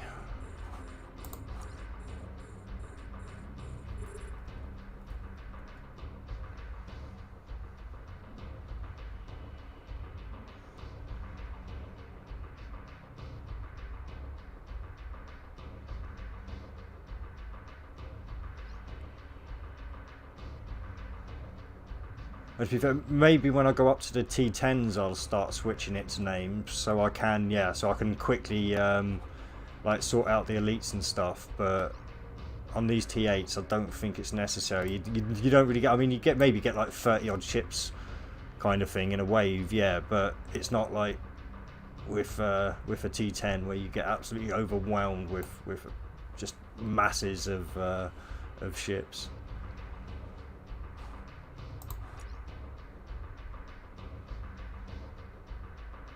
But even then, I'd probably be switching between the two. Again, I'd probably just like get up there. Oh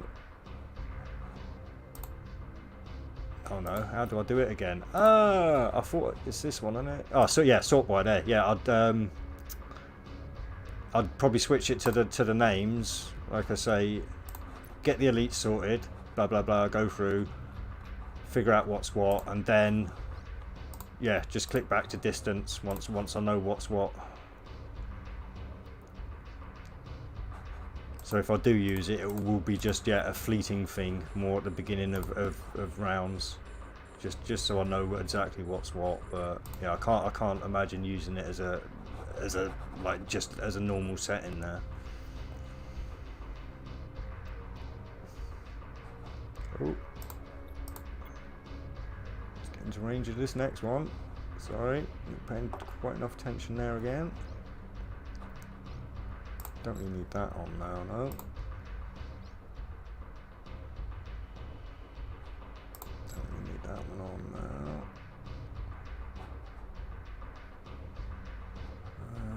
And yeah, we'll start orbiting you now. So right, this elite Thorax, he'll pop his head in every so often, and then he'll like piss off again. So he's not a massive priority for me unless he really starts coming close. But even then, he's not a massive damage doer, so he's not really a massive threat, or hasn't ever been to me yet. And he can appear on the third and fourth waves. So, oh, nice. I appreciate it, my loyal viewers.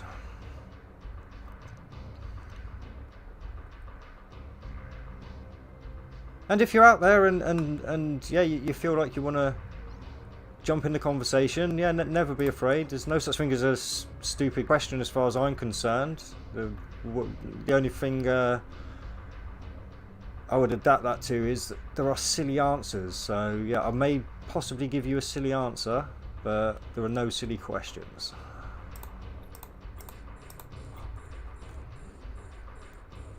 And if you just want to yap about the game, like give your opinion on Eve, on what you'd like to see in the game, what you'd like to see taken out of the game,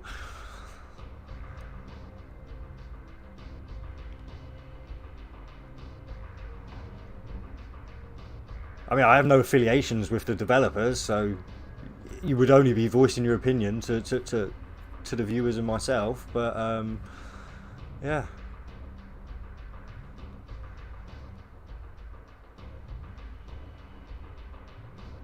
To be fair, I mean, I'm usually streaming, like I say, sometimes 10 hours a day, like sometimes a little bit over that. So yeah, I do. Obviously, you don't expect people to sit around and watch for 10 hours a day. So yeah, I kind of get the odd. Obviously, people dropping in for a few minutes, dropping out, dropping back in like a while later to see how it's going and stuff. So yeah. So it's nice. It's I didn't quite expect it, like I say, this kind of response so soon, because the channel's only been up for what, 66 days. So well, it's only had content on it for 66 days anyway. Oh, hit that one just a second too soon, but still.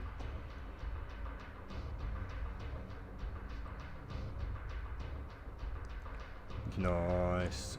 You figure out what your daily ISK has been doing this story mission so far. Well, yeah, I'd say I've been finishing at least 3 days, so I've been doing about 120 million just from the book price. Then you add in the loot and the bounty ticks, and you're probably looking at 150, maybe 160 at a push if you get some good loot runs. Yeah, a day. Obviously, you know, I've been pumping it all back into the ship, so you should actually start seeing the ISK gain, because it's going to be a little while before I actually need to buy Plex. So yeah, I've been doing pretty okay, I've got to say. But yeah, like I say, I know you, Higgins, you pop around most days and you're probably saying, well, his wallet always looks around the same, and yeah. Because until yesterday, I've been plugging it all back into ships, getting rigs and all that kind of stuff. Even like buying the story missions and stuff themselves can drain your wallet a little bit. So yeah, but from here on in, it should be a pretty solid ISK gain you watch. So again, unless I buy Plex, but even then, you'll see if I buy Plex. Because you can see at the moment, like, I'm only on 94, so I haven't got much Plex. But yeah, when I start investing in that. As far as I'm concerned, to be fair, Plex is really the true like standing of wealth. So I'm actually really poor in Eve because I've got very little Plex. I mean, I wouldn't consider myself like comfortable until I'm at least 2,000 Plex.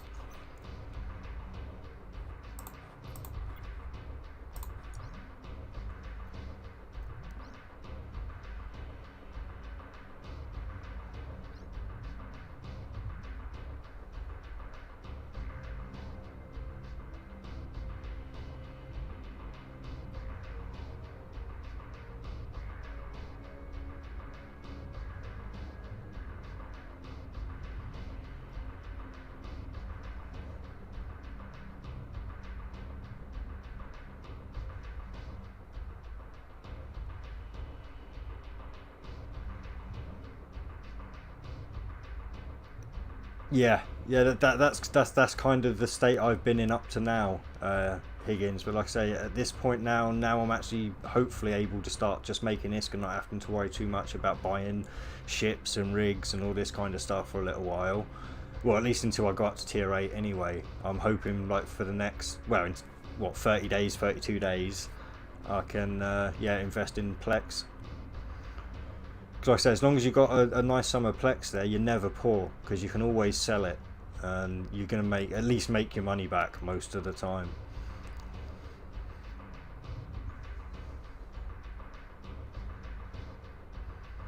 Yeah, you are definitely, you'll be very bad. I mean, unless you've got like 10 or 1,000, 2,000 Plex there, yeah, you are definitely poor. Oh no, that's right, it didn't register. Good.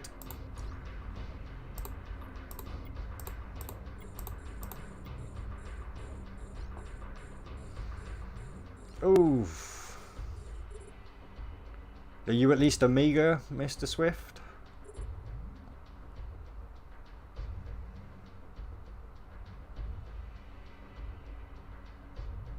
Because I wouldn't want to be that poor and not be Amiga. like still aiming for the Amiga. Yeah. Because obviously I was lucky enough to start early enough, like I could get through and get the Amiga and stuff pretty easily, or relatively easily.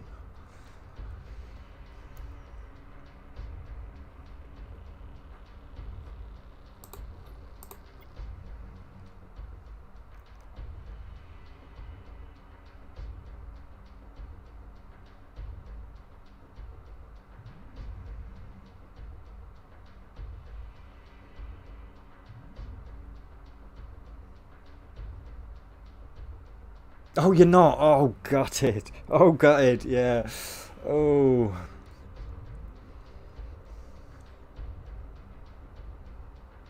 See, to be fair, I mean, maybe this is the reason I should start a corporation of my own as well. For when people come along and they can't get their basic, they can't get the basic Amiga. Like, because if I had a corporation, I could gift people the basic Amiga for as long as they stay in the corporation anyway. But obviously, I wouldn't be able to do it to everyone. But I mean, I could imagine I could help a few people out at least. Even if they don't like I wouldn't expect them to stay in the corporation afterwards either. I'd do it just as a way for them to get their basics, so they can then start making some proper money, so that they can then upgrade themselves, and they can then fly off on their merry way, find a corporation that's actually going to really help them out by doing core ops and stuff. So I'm going to save up a bill and invest whatever comes after into Plex. Yeah, I mean, pocket change is definitely nice to have. Like I said, it saved me on more than a few occasions, having that little extra change there for refits when I've lost a ship unexpectedly. So, because on the whole, I've stuck to the rule of thumb of flying what I can afford to lose. On the whole. But I'm hoping, like I said, I'll be able to make, what, $1 billion every 2 days once I start hitting the T10 missions. Because I think Sweet Poison is, what, 250 or 300 million now as a reward. So if I can hit 2 of them up a day, that's going to be putting me at close to $1 billion every 2 days. If my maths is correct, which on this circumstance I think it may be. Oh, who's contacting me?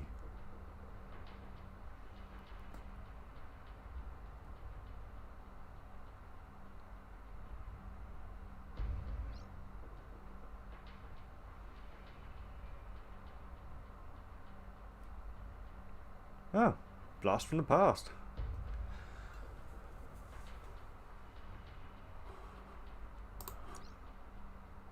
Oh, what am I hitting that for?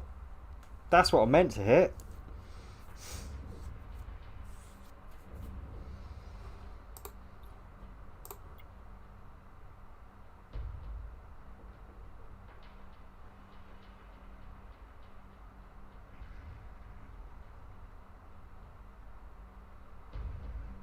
Yeah, I mean, I am myself. I've done this all completely free to play. I've not put a single penny into the game because, yeah, I'm super poor myself. But like I said, at the moment, I'm not even rich enough to think about that myself. But that is something that I may well do.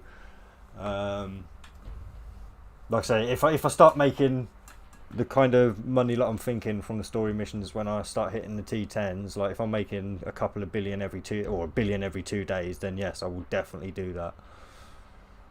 So it'd be nice to help people out and keep people playing Eve, basically. And I think the best way to keep people playing Eve is to get them basic, Amiga at least. Yeah. And if it's not costing me anything, if I can keep affording to do it through just playing the game, because obviously I'm not going to go out of pocket to do it, but yeah, as long as I can keep making the money in game, then I don't see any reason why that couldn't help a few people out. And again, I wouldn't expect any commitment from anyone. There'd be no strings attached, like.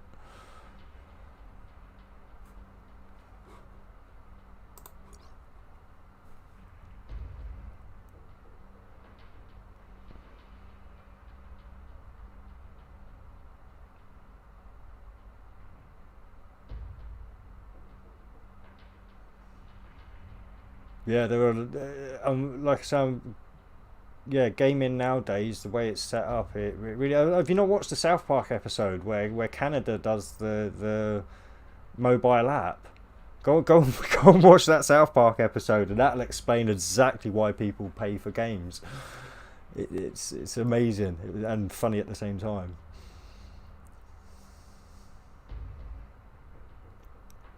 No, I mean, like, all the way up until the internet came out, games were expensive as well, actually, alright, to be fair, back in yeah, no, relatively so, even expensive. Like, you had to go out, the game had to be complete before they released it, so there was no like digital downloads to buff up little bugs and stuff and all that kind of thing, so you were going out of pocket big time back then to play games. And like I said, if people didn't pay for games, we wouldn't have games, because the developers wouldn't be able to afford to develop them. So I salute all the people who actually pay for them. I mean, in the past, when I have had money, like I said, the only reason I've got no money now is because I'm medically retired, so I'm just skint all the time. But back when I was working and stuff, yeah, I'd put money into games, certainly. I mean, there was a mobile game called, I think it was Last Shelter, that I'd probably put close to £300-400 in. Warface on the Xbox, I used to buy the new guns that come out quite often, so I'll probably put close to, well, between 500 and a grand into Warface, and that's a free-to-play game on the Xbox.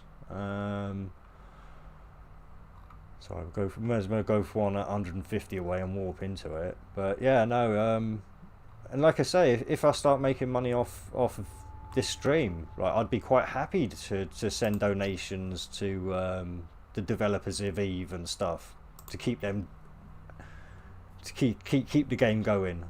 Like, this is the thing. I mean, if I'm in the position to, I will help. Yeah. Which is, like I say, why the best thing I think I can do for Eve at the moment, because I'm real life poor, is hopefully get people to be playing the game more, which will help the developers more in the long run. And help everyone else out, because the bigger the game base we've got, then the more stuff there'll be for us to do, and the more likely it is that the developers are going to be bringing out new and exciting stuff for us to participate in.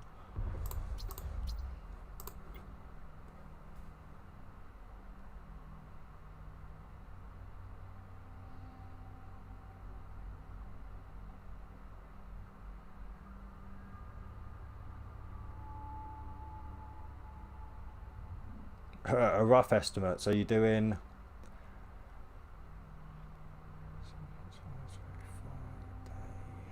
so you're doing 3.5 million a day times, so 3 times 7. So I'd say with bounties you'd be looking at close to 30 million a week.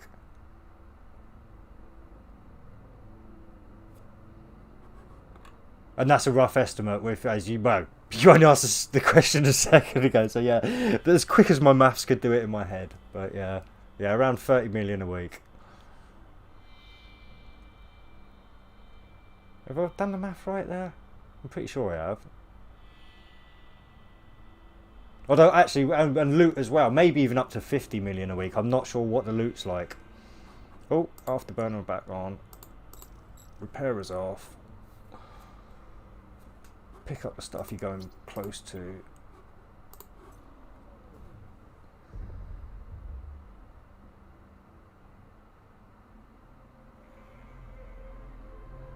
Well, no, I don't know. Like I say, because what, 7 times 5 is what, 35. So that's 3.5 million. Yeah, and then you've got 7 days. So 7 times 3.5 is what, 23 and a bit million. And then, like I say, if you add the loot onto that, again, this is where I pushed it up to the 30 million with the loot. And then, like I say, with the bounties, so all right, maybe top it at about 50 million a week then, with the extras that I'm not sure about, but I'm pretty sure just for the standard, my maths is pretty spot on anyway. Like, just for the standard encounter prices. Like I say, everything else is a proper estimate.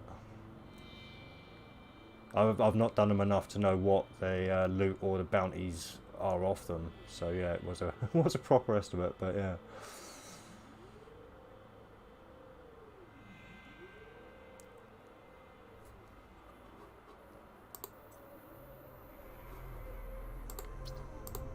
And yeah, I found my ISK per hour went up massively when I was in a cruiser.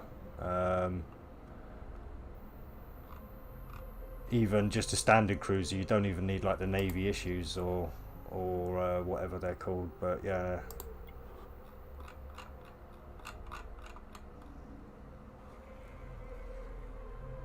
Oh, and hello, Demand. Sorry. How many people play Echoes daily? Anyone know the stats? I think there is a channel on YouTube that does the stats for things like that, but that kind of stuff doesn't pique my interest, unfortunately. Obviously it'd probably be nice to know, but yeah, there's other ways I'd rather spend my time than keeping an eye too much on stats.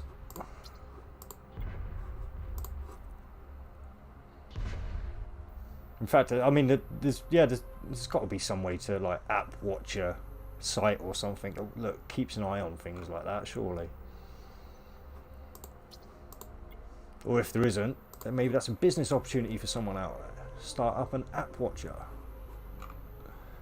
Sell advertising on it, and there you go. Sit back and watch the money roll in.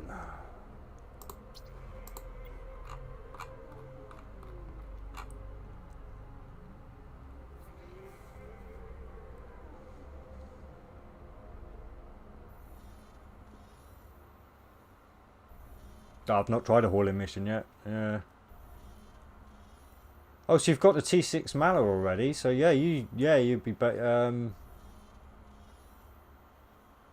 You should be better. You could. Well, it depends how much time you see. This is the thing when you're asking about days and all this kind of stuff as well, or how much can you do in a week. I suppose it really does depend on how many hours you're putting in each day. And that's something I forget to ask. Yeah, so it really is depending on how many hours you're putting in, because I'd imagine just in a couple of hours you could run 5 or 6 or 7 of those encounters in a Mallow.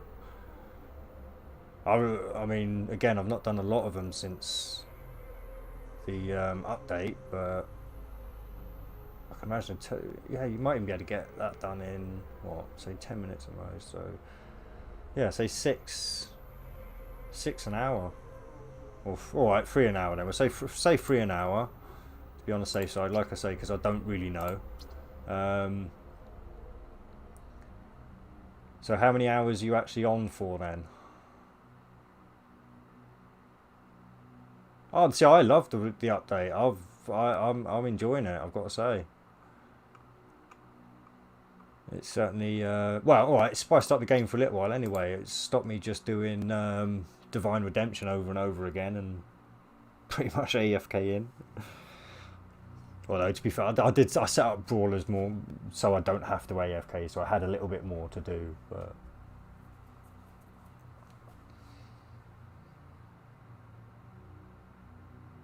If you've put a link in, Higgins, unfortunately YouTube blocks them. So yeah, that I have no control over that, unfortunately.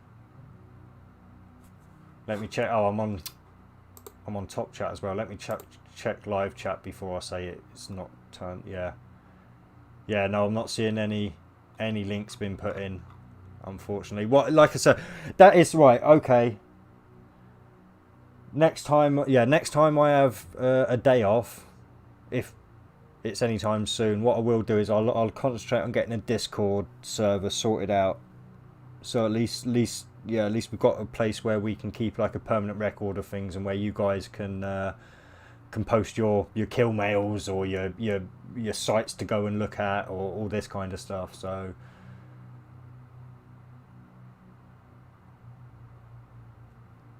you're doing about 3 hours a day.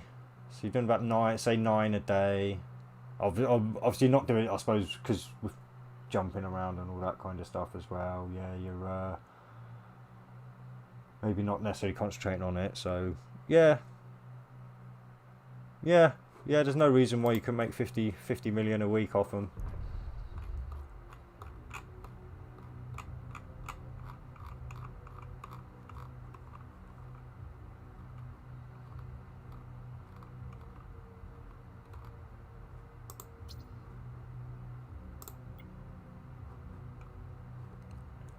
Oh, that will warp, yeah. Oh, sorry.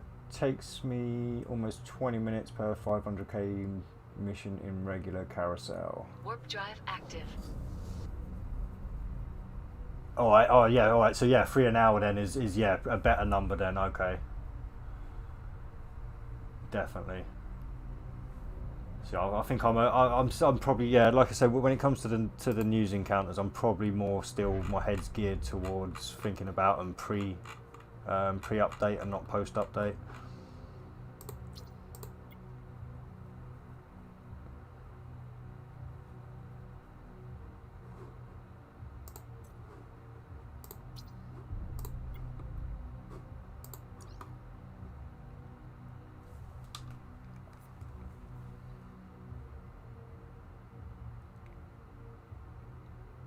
Oh, see, you could have made 110 million just selling Angel and Devil before the update. So yeah, I can see how that may have affected a few people, but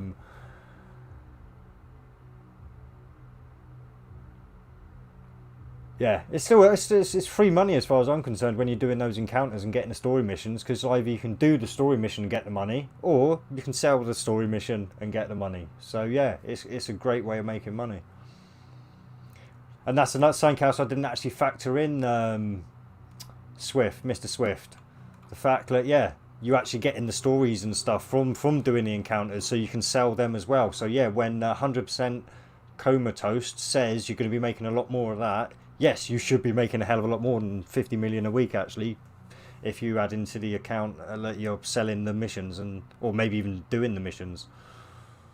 But what was that comment? Yeah, it's just about the number you're willing to do at the end of the day. Yeah, exactly.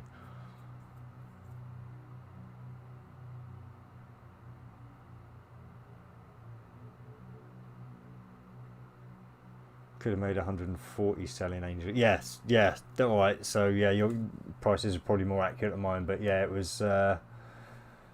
Like I say, it's crazy now because I'm loving it, because obviously I'm hopefully when I come to doing the story missions, I'll be able to make a lot more risks now, because you can sell them because you can buy them for a lot cheaper. So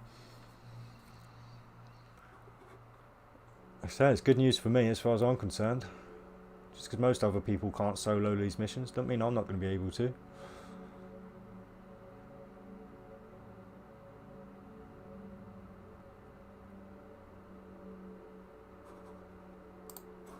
Right, I think that was all the elites, wasn't it? Well, we're started in towards in now. Oh no. Save in for a second. Right, just make sure, 100% sure there's no more elites. No, right. It's, that cleanup wasn't too bad. No, let's hope that one's close to this one, or at least closer than the 197. Because what you can do at this stage, by the way, folks, you can warp out, walk back in, and it will bring you closer to the cache container, but you'll still be about 50 kilometers away from the cache container. So if you're lucky enough to be able to find a I don't think that's taking me further away than that. Yeah, and sometimes of course you can get taken even further away. Oh no, it got me a little bit closer anyway. It's that is close. That's close enough that it's still quicker to fly there than warp out and walk back in anyway. And I should have grabbed the loot while I was here. Yeah. Oh, there you go. Got an adaptive 7 there. So like I say, you do occasionally get stuff that isn't just wreckage.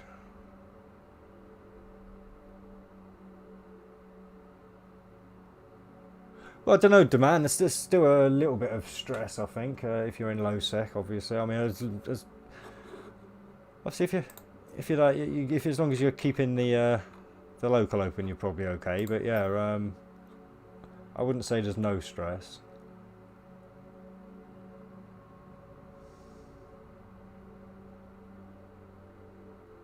Oh, in the 05. Okay. Oh, Hisex. You put Hisex. Yes, sorry, Hisex. Of course, yes. Dopey. Yeah. So yeah, you're not getting ganked, but yeah, I suppose you might get somebody come in and nick your loot. But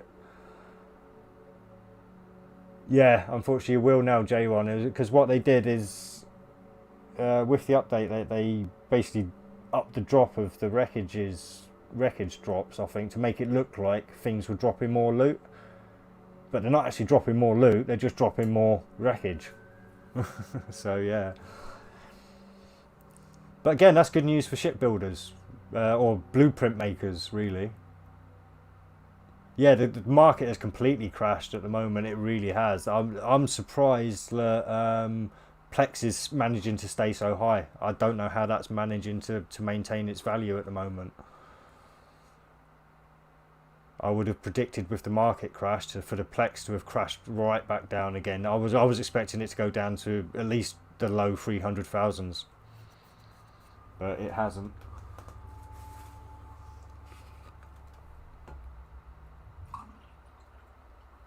Oh, 7 o'clock already. Right, I'm going to have to think about food in a minute as well. So if I get some big jumps in a minute, I'm going to go and have a look for some food.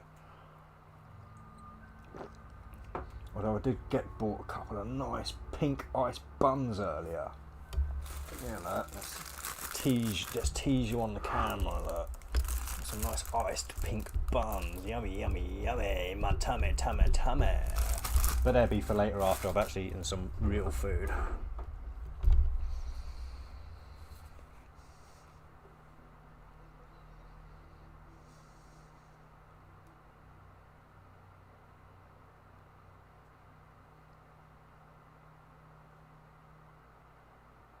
Oh yeah, yeah. That kind of spike that happened, I was kind of expecting to happen at this time anyway, because a lot of people went over to T8, so I did expect there to be a fluctuation at this point. But by now, I had expected, with the low market prices of everything else, for Plex to have dropped by now, because I think, like I said, I think a lot of the well, actually, saying that, I've still got another 2 days on my 9 jumps, look, yeah, on my ult until I'm T8. So yeah, well, give it another week then, and I reckon if the market prices stay low, you will see Plex drop. That's my prediction. I am not a financial expert, so don't make any financial decisions off my opinions, but that is my prediction. Yeah. Yeah, it's been sat kind of around that kind of mark anyway for a little while. I've been having a little look every now and then, and oh, you think it's going to rise? Okay.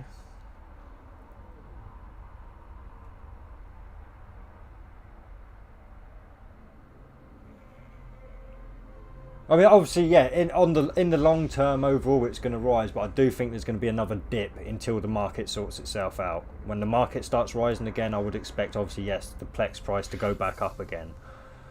But yeah, in say within the next, well, say within a week, and then for that week to extend into, say, another 2 or 3 weeks of the market sorting itself out. If the market sorts itself back out, then yeah, you'd expect to see that rise in Plex again.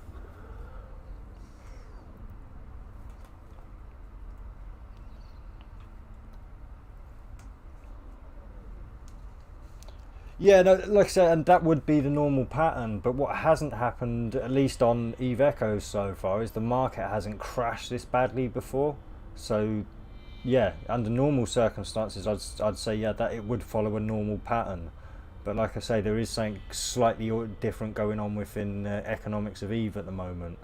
So yeah, it's like I say, it's up in the air. So my prediction, like I say, is once people realise the market's stagnated, the Plex only has one way to go, and which is down, because people aren't going to be wanting to invest as much of their hard-earned time, i.e. ISK, into it. So, but yeah, I mean, I'll be buying it whatever price it is, because it's going to be an investment for like a year down the road. even if it'll keep me playing the game for free. Oh, there's some drama kicking off in the corporation by the looks of it. I've completely missed it. Shall I open up the chat? Shall we have a look? Let's have a look. Let's have a look, shall we? People like a little bit of drama, so there, I'll uncover the chat. I don't even know what's gone on, so let's see.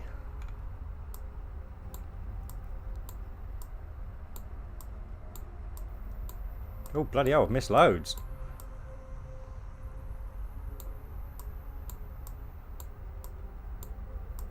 Right, actually, I'll go into the other screen. No, it's not Alliance, it's Corporation. I'm sorry, yeah, my throat is still a bit tickly. I do apologise. Like I said, I'm not used to all this talking.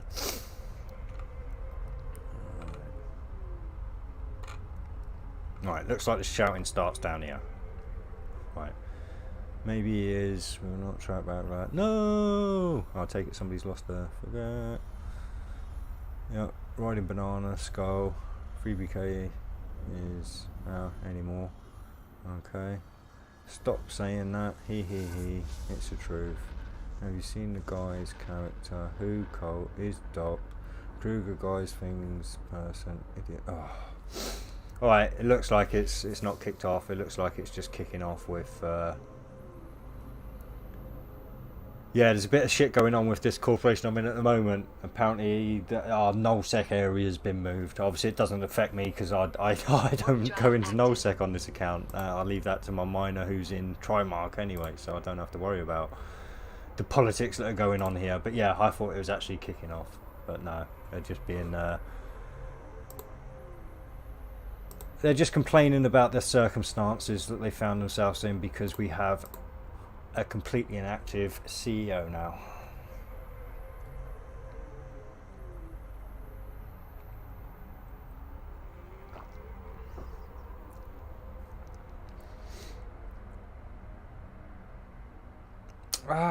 You'll never know, J-Ron, you'll never know.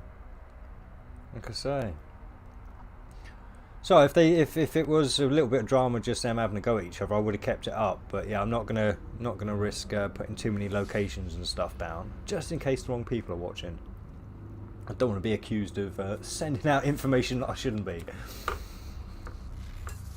And like I say, most people know Trimark are in Quiria, so like I say, it's not too bad there. And most people know there's an NPC station in that area of Quirius, but other than that, there might have been other information that would probably be best not for me to be showing.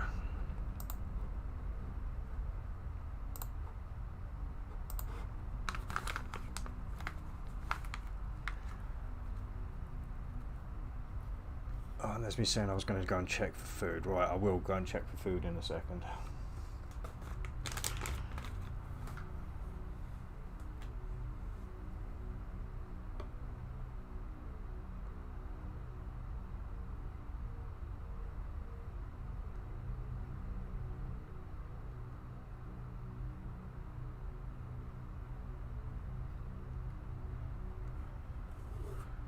Yeah, I like Benzie, he's alright. Like I say, I've got him as one of my featured channels. I learnt a lot from him, especially the speed tanking days. But yeah, no, this is the thing, I don't know, like I say, if I start a corporation, like I say, I think, if anything, I think that, yeah, I stumbled across that kind of good idea earlier of giving people a leg up by gifting them Omega. So whether I'd have to be, I don't think I really need to be in an alliance or anything for that. Warp drive active. I think it'd almost be better to have no affiliations in that corporation, then anyone who joins is then free to go off to whichever corporation they wish to after that, after they've got their leg up. If it happens, if I accept members to a corporation that I make, yes, you would be allowed in, J-Ron. You would never get any permissions because I wouldn't be able to trust you. But other than that, yeah, you'd be fine. You would have a home.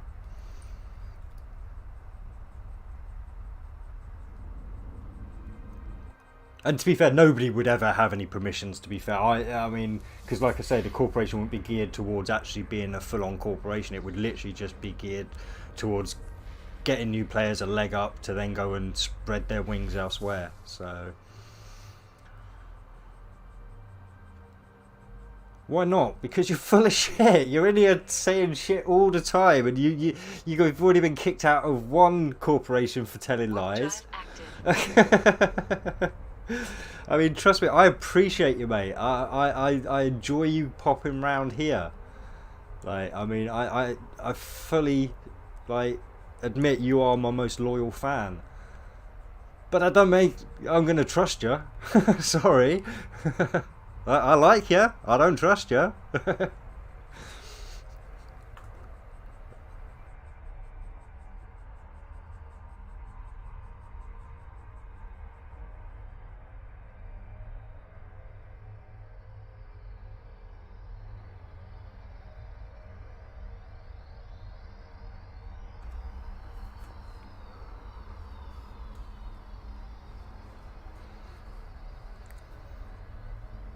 Yeah, great, and I'll trick me, catfish me. Yeah, I'm an honest person. I'll always tell you the truth. Oh, cool. All right, I'll make you director then. Yeah.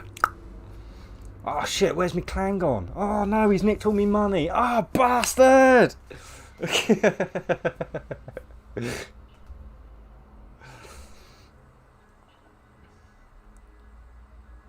A lot of contraction. Sorry. I've lost context for contraction. Ooh, for all citizens. Well, to be fair, enemies of Trimarch would probably already know where the citadels are, and I only know where 2 are. So, yeah, I wouldn't exactly be able to be a very effective spy because I only stick to with my. Oh, anyway, like I say, he's just there to mine and make me ships. So again, I don't get involved in anything. So yeah. I would be a pretty useless spy, unfortunately. Dang, supposedly the guy with the speed tank in Myrmidon could do T10s pretty easily. Oh, nice.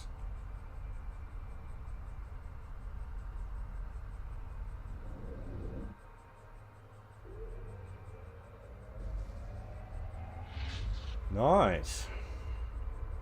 Yeah, well, unfortunately, then that 3BK, like I say, that doesn't count. That's an NPC station that you may have seen in the chat earlier. You can go and check for yourself. I'll show you how to check.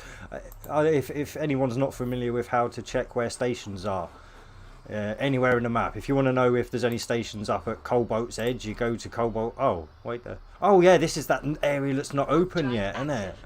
Oh yeah, the mysterious area. But yeah, anyway, anywhere on the system map where you've got all the dots out, you click on this little pie down here on the left and then change that to stations, and what that does, you see it's turned everything now to grey. If there was a station there, it'd have a little colour with a little halo around it. But right, let's go back to somewhere that's like, oh there you go, you can see that's all the trade centres there, I think. But let's let's go down to, say, Catch. I know that used to have some bases and stuff down in it, so we should, yeah, there you go. So you see you got your NPC stations here, but yeah, it doesn't show up player stations. But yeah, it's a good way knowing where your closest NPC stations are anyway if you ever find yourself in nullsec, because I still hear lots of people saying they're searching and stuff, but they see there's station there, station there, station there, like everywhere there's these little halos.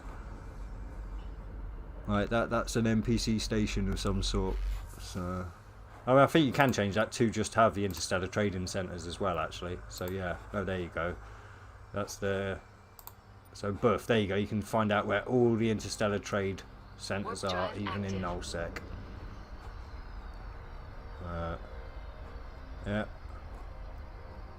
I think that's why Delve was quite a popular place, because there's a trade centre there. I imagine Stain's a popular place. I imagine Curses, Wildlands will be, Fountain will be a popular place, Outer Ring will be a popular place, Vanille will be a popular place. So yeah.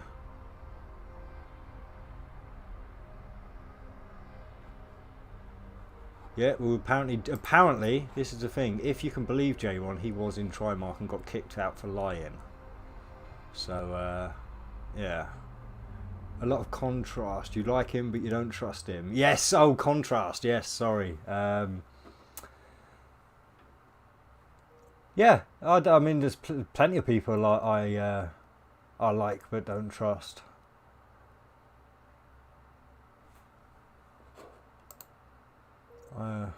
Unfortunately, the trouble is, I'm an extremely gullible person by nature, so I tend to take people on face value. So the way to counter that for me, unfortunately, is to be suspect of everyone until I feel they've proven that I can trust them. Not that I even ever expect anyone to try and prove that. Yeah, no, unfortunately, I'm medically retired. Yeah. I spent most of my working career at Royal Mail. I worked in the actual sorting offices, not as a postman, but yeah, in the actual sorting offices. So very manual labour, but yeah, it was a good old place for the most part. Yeah, I fractured my spine back at the end of 2016. I took my daughter trampolining. Got on trampolines, literally did 3 bounces, did a front flip, landed wrong, and my back went snap. I can still walk and everything, don't get me wrong, but I just can't do anything for any prolonged periods of time apart from lay down or sit down. Yeah, it's left my spine quite disfigured, unfortunately. But like I said, I'm not complaining. Don't think I'm looking for sympathy. Shit happens. I'm quite happy in life. Trust me. But yeah, not a great haul that time. But now back to the start of the circle.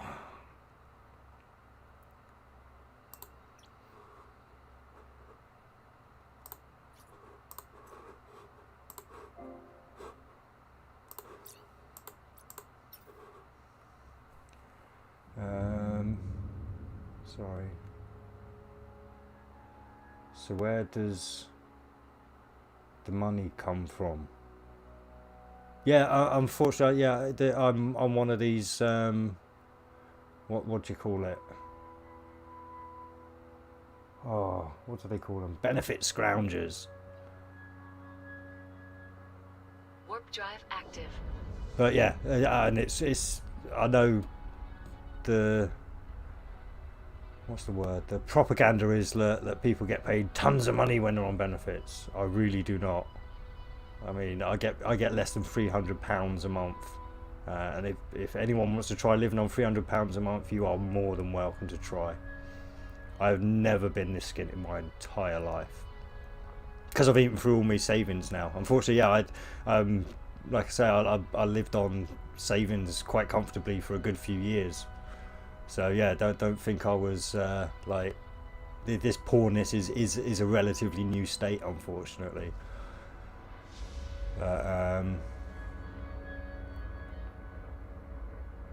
Look, I heard that some people lie and do stupid bad things in the game. You have actually to keep away from them. Wow, this is what I mean. I won't automatically like stay away from people and stuff. Like I say, I'm a pretty easygoing person. I'm quite hard to offend. I mean, don't get me wrong, like everyone, I do have my triggers, but I'm pretty hard to offend.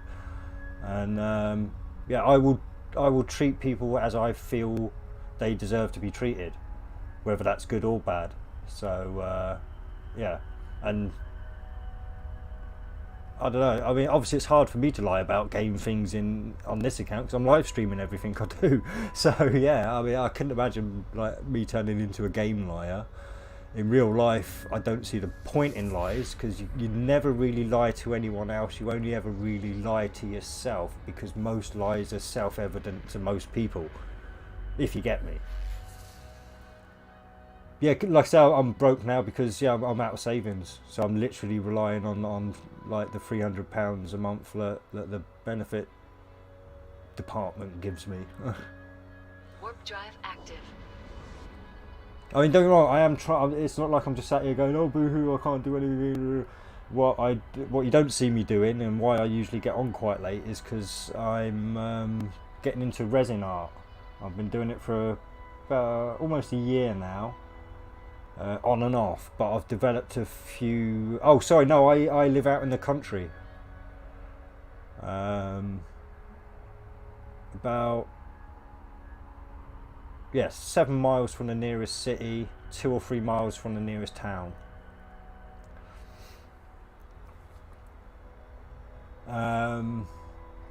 I can't remember what I was saying now. Yeah, I did resin art. So, and I've like I said, I've stumbled across a few techniques that are quite good. So I'm hoping to be able to start selling some of that at some point.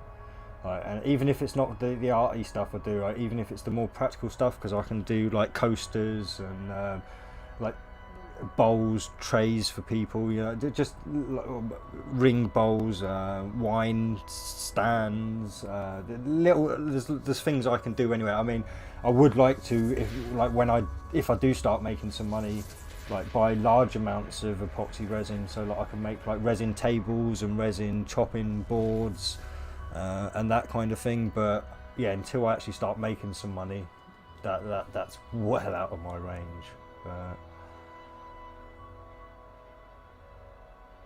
E-currency, yeah, I wish I'd got into Bitcoin when I very first heard about it, because I would be a millionaire now. I heard about it quite early, but I was one of those, unfortunately, that thought it was just going to be a fad.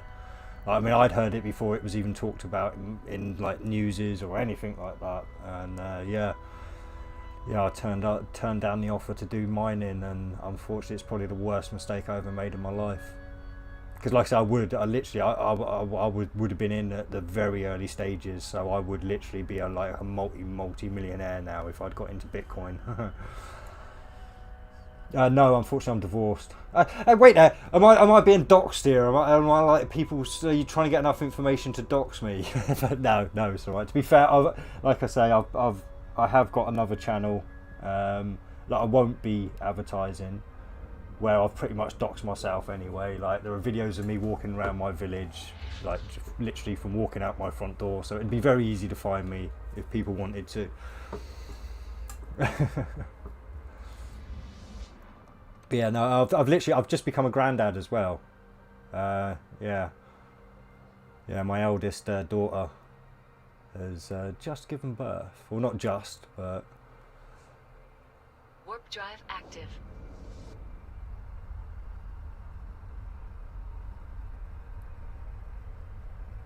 But yeah, I was like, what I suppose quite rare, really. Yeah, I was well, I got with my, I suppose, childhood sweetheart. Yeah, I was 17 and she was 15 when we first got together, and we stayed together till I was 38. But yeah, unfortunately for me, I'm not a relationship person. And yeah. Yeah, but unfortunately, like I say, yeah, just after we'd split up and stuff, yeah, I'm thinking, I'm going to be able to get on with my life and stuff, and then yeah, I'll go and have an accident and fracture my spine. But like I say, it still turned out okay in the end. Wait there. So how was it? Yeah. Well, out of any kind of danger for now. Yeah, he's home now anyway, so he can't be in any danger, as far as I'm concerned. Yeah, there's still some issues that need to be sorted, but yeah, it looks like everything's going to be okay.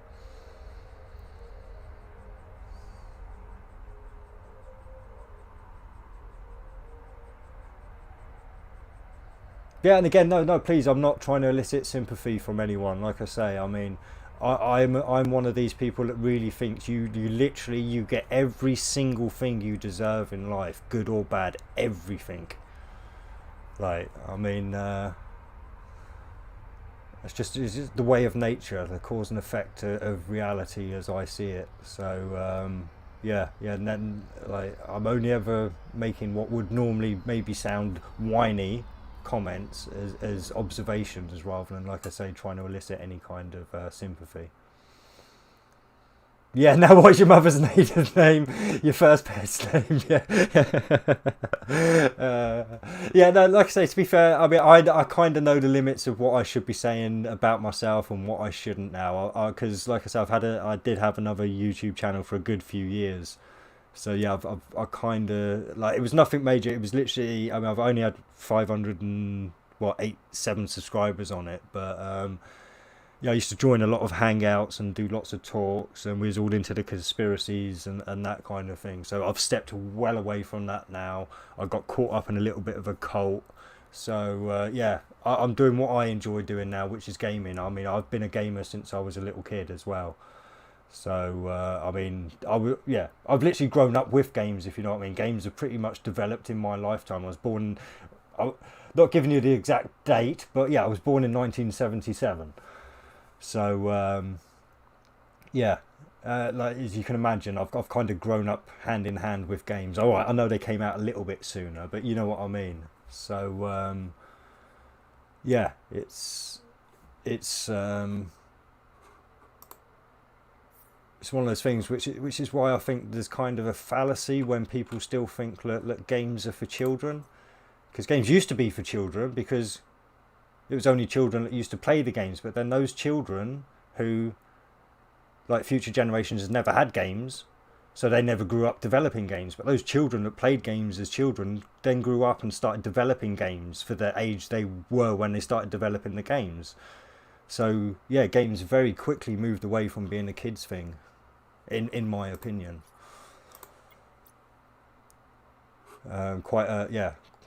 So like I say, yeah, the fallacy that games should be for children, I think is very much a false one. Right, so I've done that now. Right, I was going to go and make some food. I got caught up yapping to you folks. See, you guys are so addictively...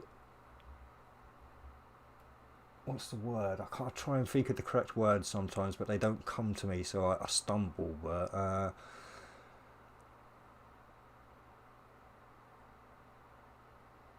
communicable. There you go.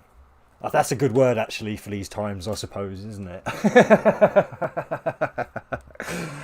Right.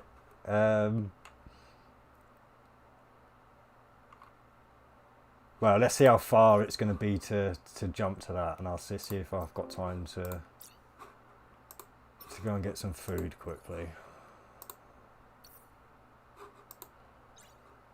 7 jumps, yeah, I should be able to go and sort something, or at least start sorting something.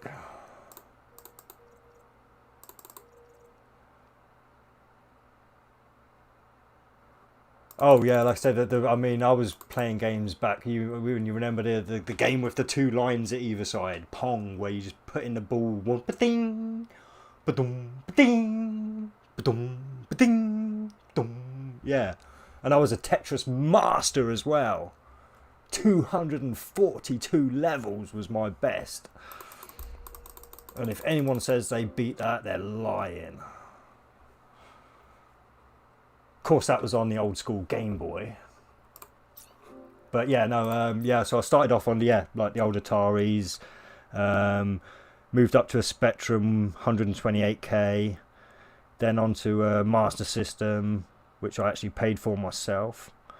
Then onto the Mega Drive, N64, PlayStation 2, Xbox 360, Xbox One, and now I'm back on the PC. So yeah, I've had PCs in between, but yeah, I've not had an actual like proper PC for 10 years. I may have had a laptop in between, but yeah, I've definitely been a console player for a while now. But anyway, I'm going to leave you on that note. I'm going to do some jumps and go and have a quick rummage in the cupboard and fridge for some food.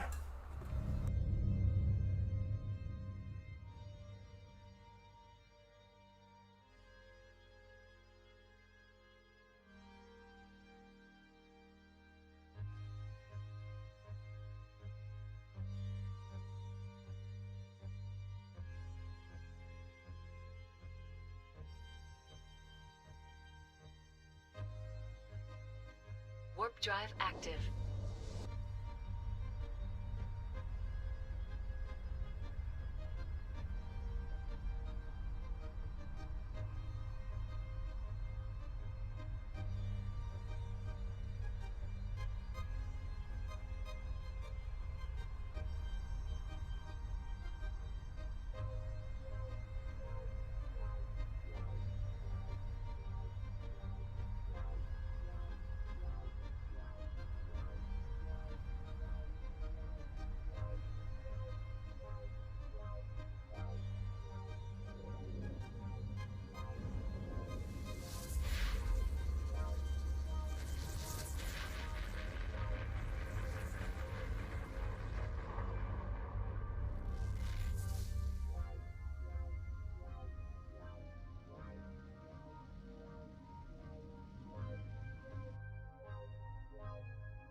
Warp drive active.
Warp drive active.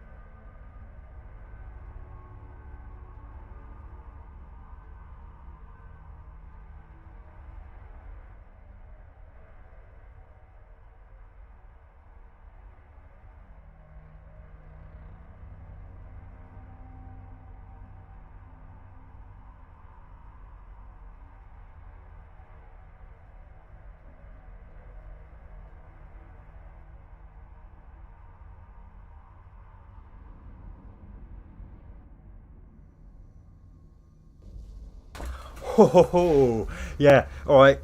I may put the brake sign up in a second because unfortunately this isn't, yeah. There's some Aberdeen Angus steak burgers, so I'm having Aberdeen Angus steak burgers for tea tonight. But that does mean it's a bit more hands-on cooking. So I'm going to put the brake sign up. But I will be back once I've finished cooking. And I'll actually play, but I don't want to get into the mission only to have to warp out and stuff. So it shouldn't take too long, only like 15 minutes at most to cook.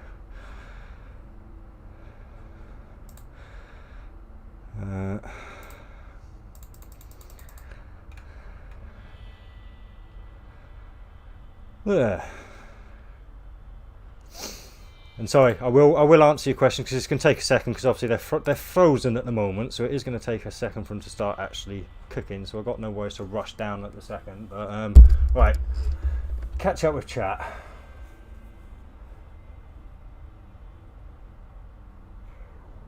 You don't know what I look like, sound like. You don't even know if I even exist.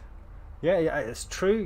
J1, you could be a sophist or a sophist, depending on how you wish to pronounce it.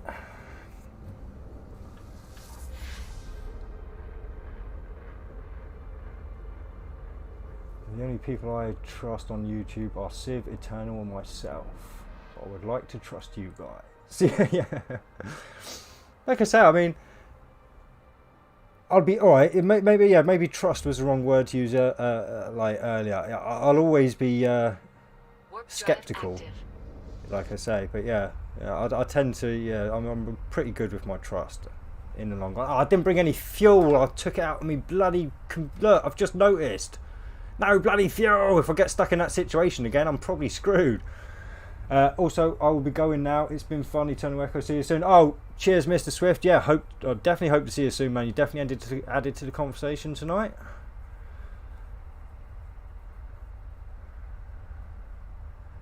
And yeah, fly safe. Bon appetit. What does that actually mean? Is that just like good appetite or good food or I actually don't know the actual translation. Obviously, I know it's association with like hearing it and stuff in the past, but yeah, I've never actually thought to break the actual translation properly down. I think bon is good, and yeah, appetit would be appetite. So yeah, good appetite.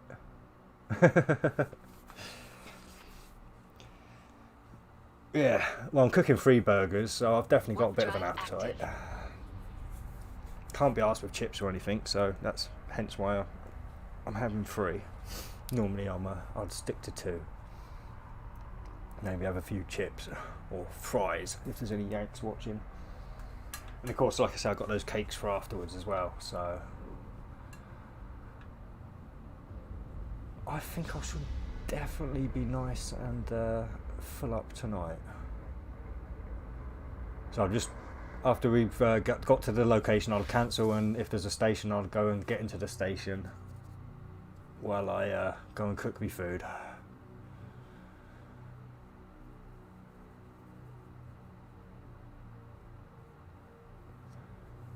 Warp drive active.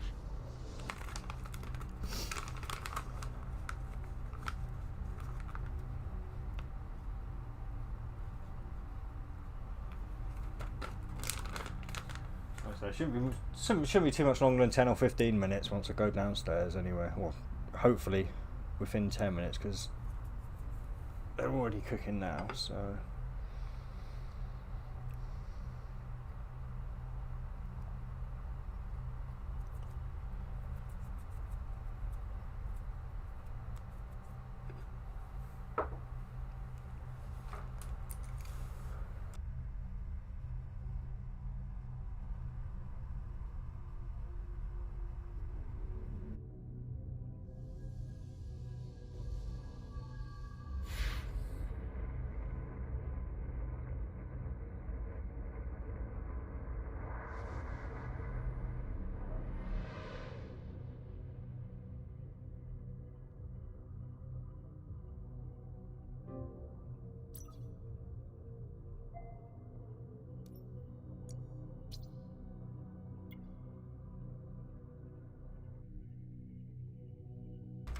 Right, I shall return shortly. Warp drive active.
Right, I am back. Give me just a second, right. Yeah, so it took a bit longer. Forgot I had some washing I had to get sorted as well. Yeah, right.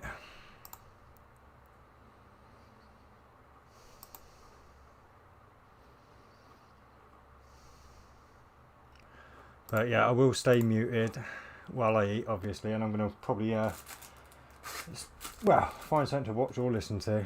Let's just... Oh, yeah, catch you next time, Breezy Man. Yeah, I know, like I say, I had some washing to do as well, so it took me a little bit longer to get things sorted, but... Yeah, done now. So I will be muting up, though. Want to eat, and nobody needs to hear that.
Warp drive active.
Warp drive active.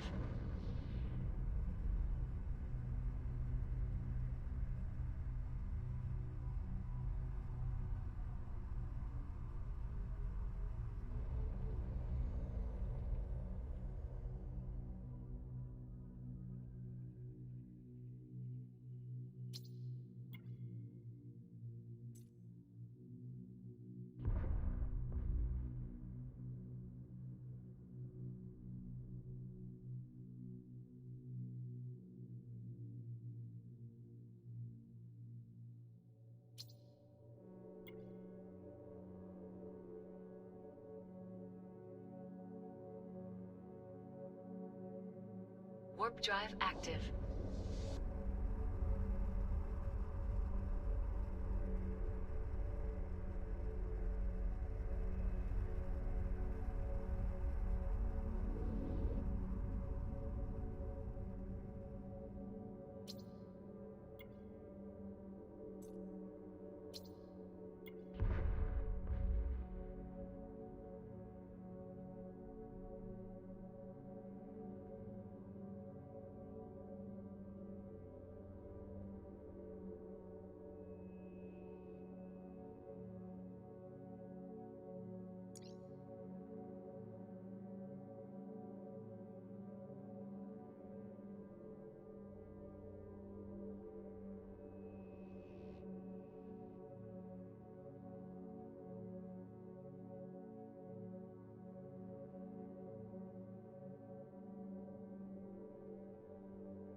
Warp drive active.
Warp drive active.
Warp drive active.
Warp drive active.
Warp drive active.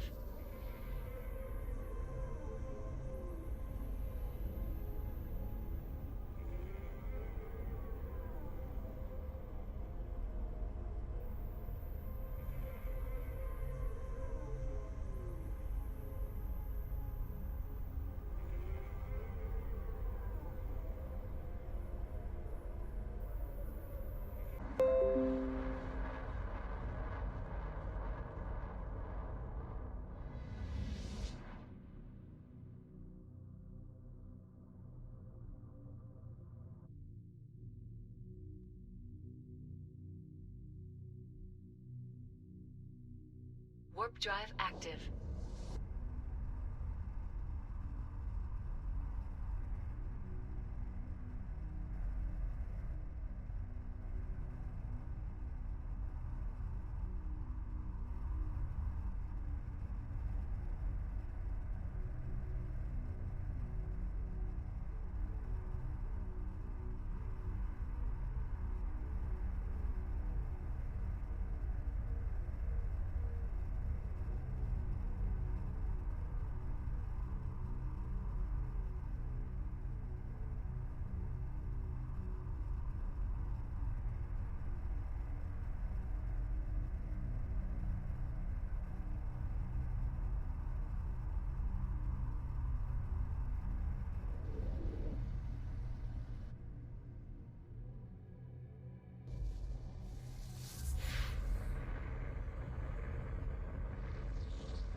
Warp drive active.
Warp drive active.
Warp drive active.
Warp drive active.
Warp drive active.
Warp drive active.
Warp drive active.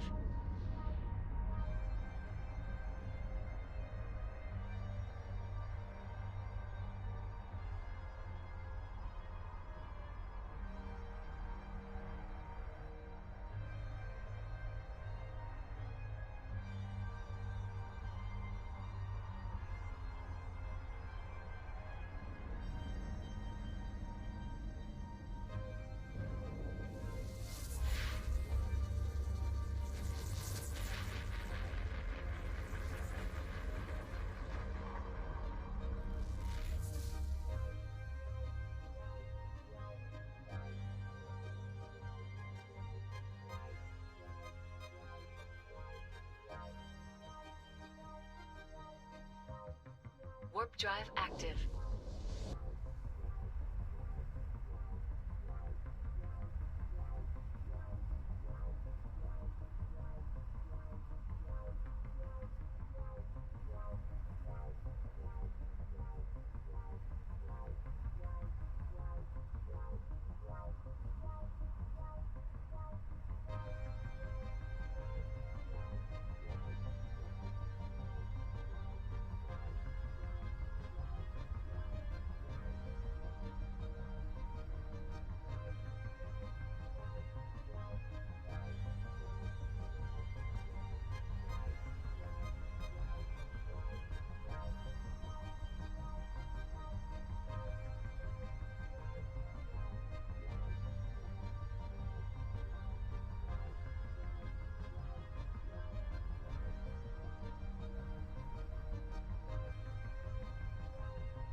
Warp drive active.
Warp drive active.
drive active.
Alright, sorry. I'm not sure what you mean. Now I can swap the shortcut. Like I say, I'm on prefer shorter as it is already. The only avoidance things with Jita, and I don't think Jita's an issue up here. I don't get what you mean by change it.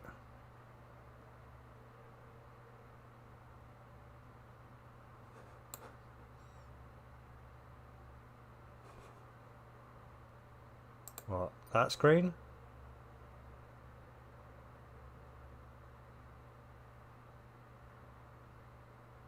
Oh, right, main screen.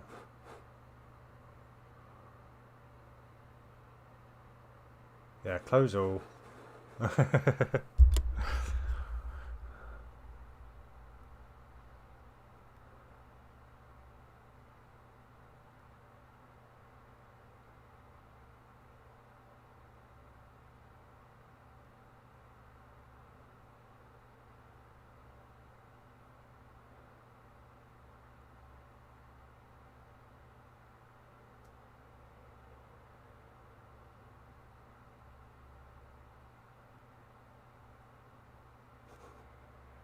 What? Here?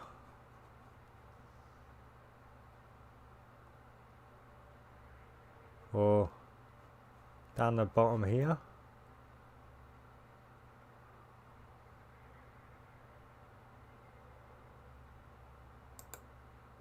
Oh.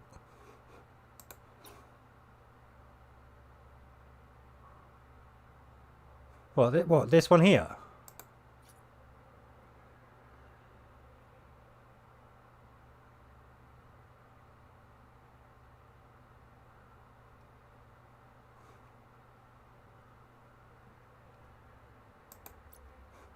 Yeah.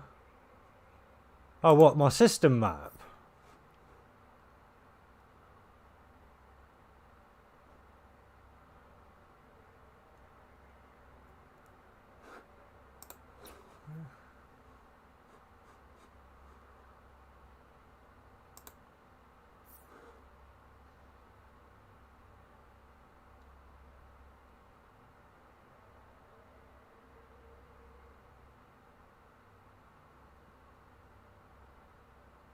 Oh, right.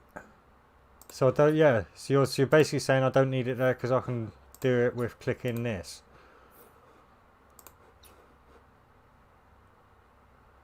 So I could change that out. Is that what you're saying? I could change that out if I wanted?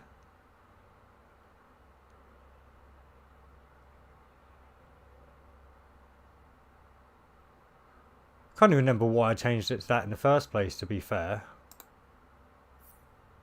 Yeah. But anyway, it doesn't matter. I'm happy with it like it is. To be fair, I don't know what else I'd put in there, to be honest. Maybe stick fittings in there again or something. But it's easy enough just to click on your ship and go to fittings. So, yeah.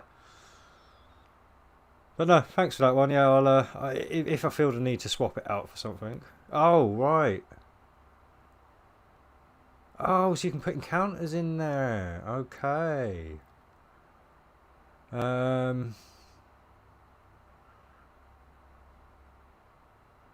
Right. How do I actually... Oh no, set shortcuts is back there. It's alright, I got it. I got it. Set shortcuts. Get that one off. Get that one on. Like that, you mean? So I can just click to that one to go to me. Yeah, ideal.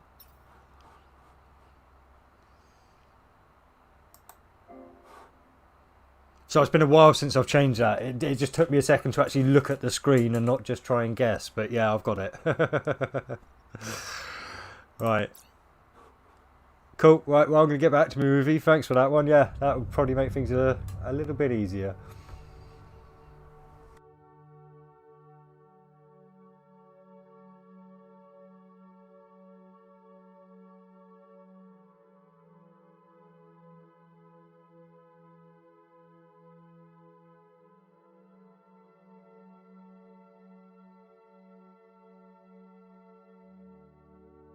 Warp drive active.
Warp drive active.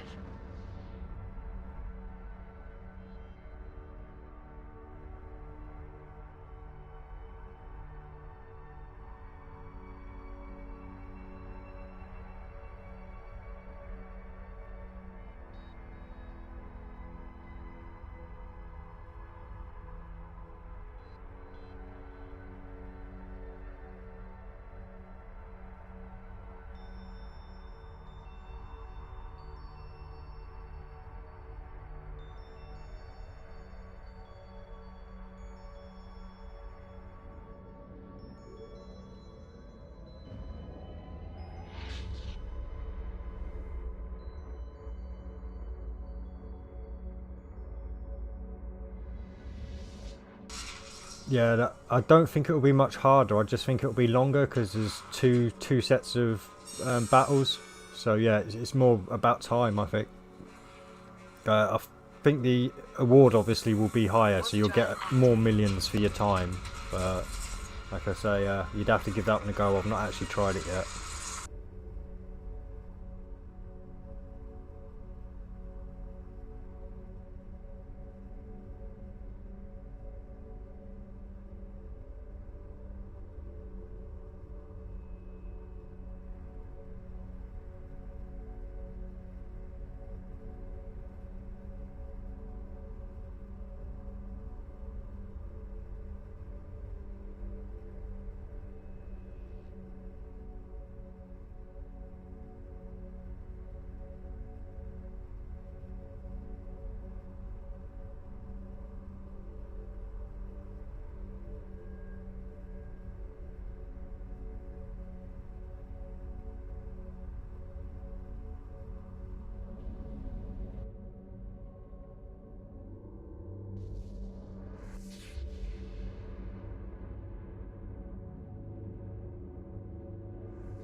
Warp drive active.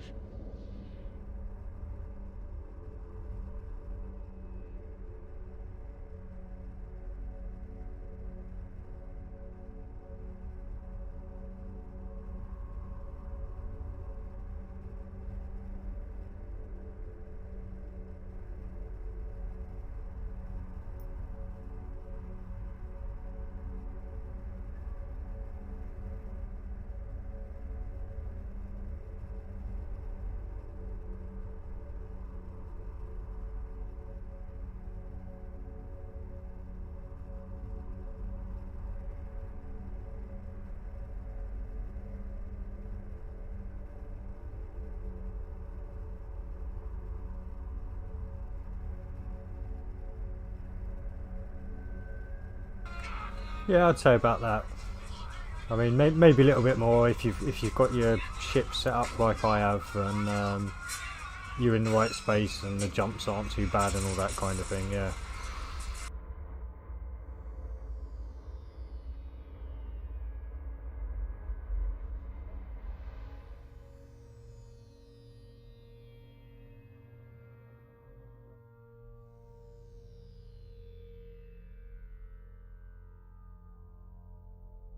Warp drive active.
Warp drive active.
Yo, Breezy, and yeah, no, I am, like I say, I am going to expedite, I am, but yeah, for a purely psychological reason, what I'm doing is I'm waiting till I can actually expedite it and the skill will disappear.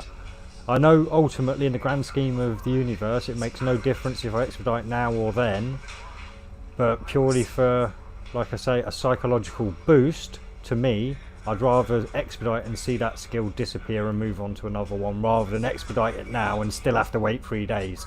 And like I say, I know that what it makes no sense, but it makes sense to me.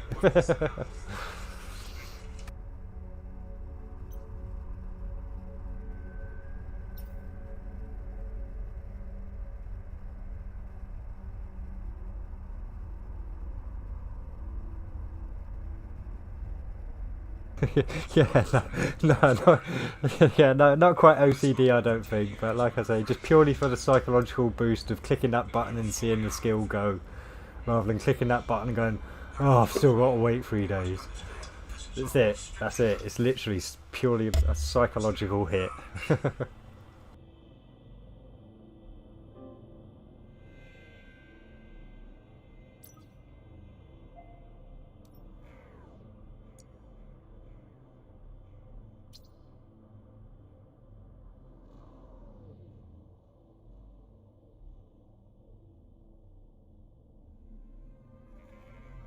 Warp drive active.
Yeah, see, Breezy gets me.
I couldn't agree more. Couldn't agree more.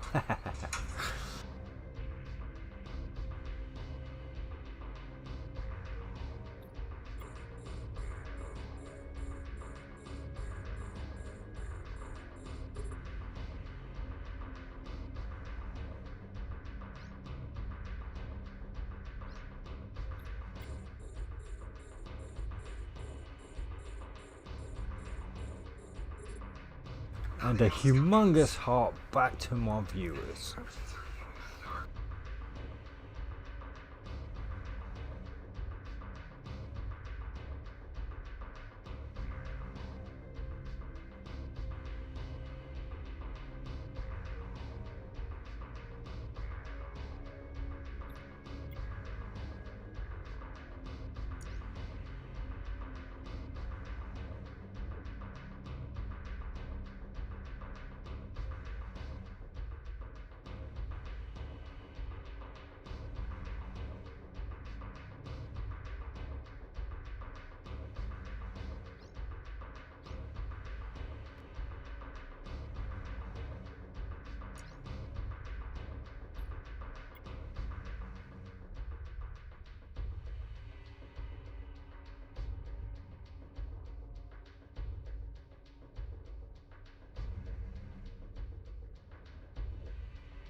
Yeah, I've not done any of those yet.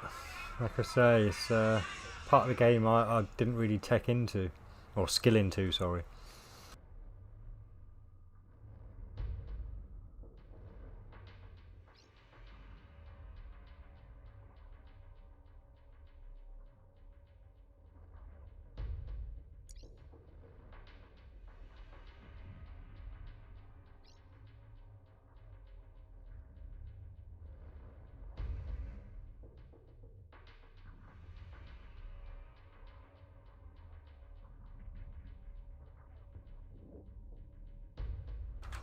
Ah, yeah, you got caught in a interdiction sphere by the sound of it. Yeah, there are a couple of ways you can get through them. You can buy yourself a interdictor frigate or destroyer, possibly. Let me go and have a quick look.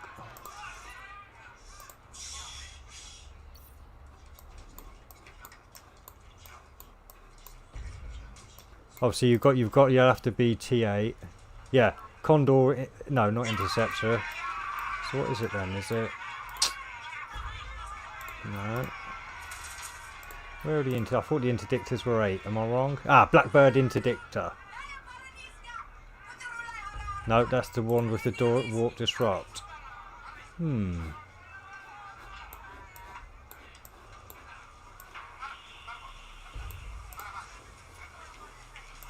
Or is it the interceptors then that can? Oh yeah, it is the interceptors frigate. Sorry, yeah, you can sort yourself out with an interceptor, and that can get through. That can get through the bubbles. or you can put a covert cloaking ops on something, or a micro warp drive and hope you can tank it till you get outside of the bubble and re-engage your warp.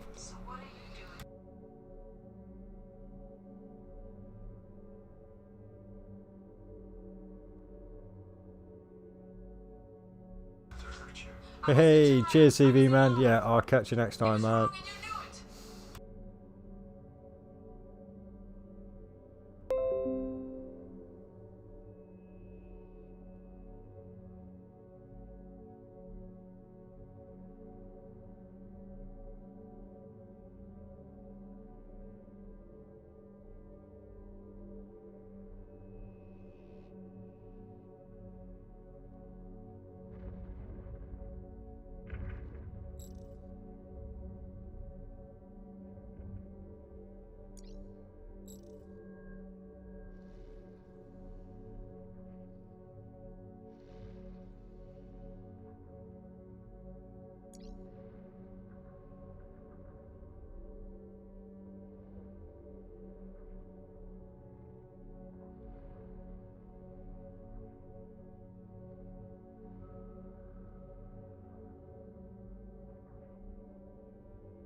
Yeah, those interdiction spheres are quite tough until you're T8 and you can get one of those interceptors for yourself, yeah.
yeah, the pirates are from all the different nations. So if you go up to your skill tree or ship tree, sorry, if you're already on a ship tree, if you click the symbol down the bottom, it will take you to the main screen. See, so these are your main factions. But along the side here, these are all your pirate factions. And yeah, if you take a look at each one, you'll see what ships use which weapons, and then you can kind of link it to which one of the factions they're aligned to, and it might give a little backstory on some of the ships as well.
Yeah, kind of in a way, and also, like I said, with the nations, I think it's a bit of a like rock paper scissors kind of a situation, obviously, but with 4 different people. So yeah, it's like obviously lasers trump shields, missiles can like hit anything, and so on. Like so yeah, you've got to play for the strengths and weaknesses basically. But yeah.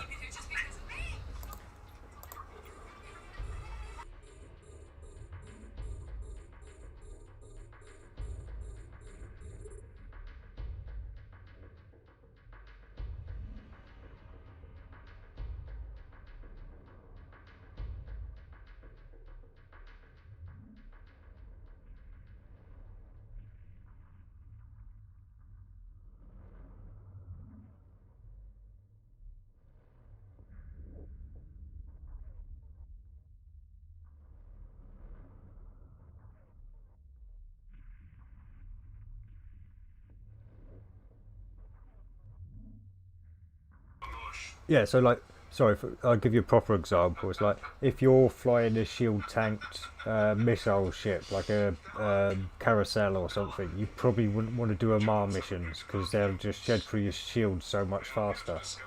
So you'd go against something a bit more friendly towards shields, maybe even Caldari themselves or Minmatar or Gallente. But yeah, so you tend to find the strengths of your faction and hopefully play to them.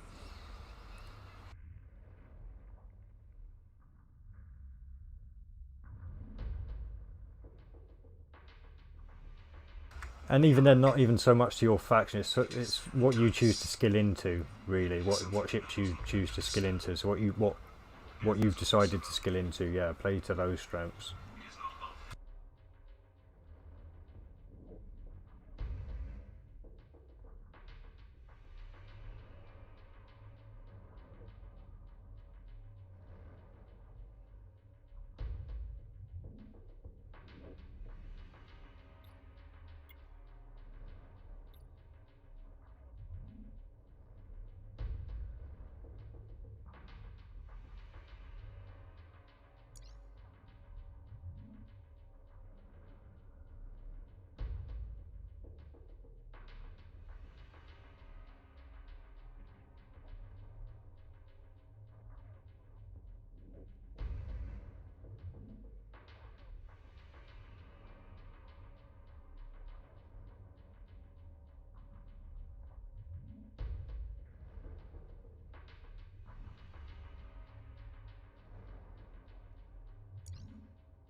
Yeah, this is player versus encounter or player versus environment, possibly. Yeah, player versus environment, I think it stands for. I'm not 100% to be honest.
Yeah, should be on for another few hours as well, I hope.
I think you'd have to ask Palpatine that one, unfortunately.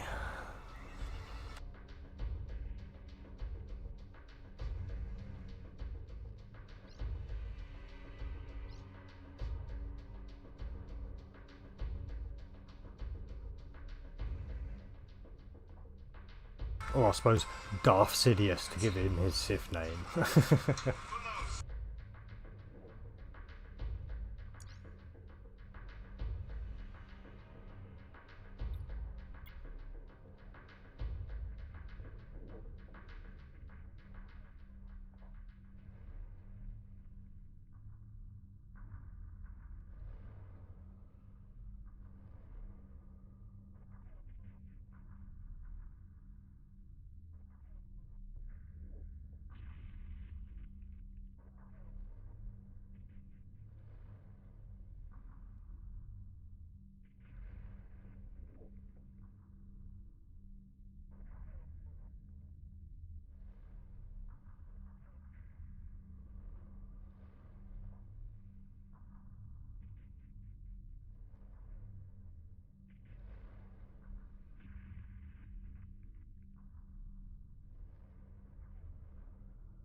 Warp drive active.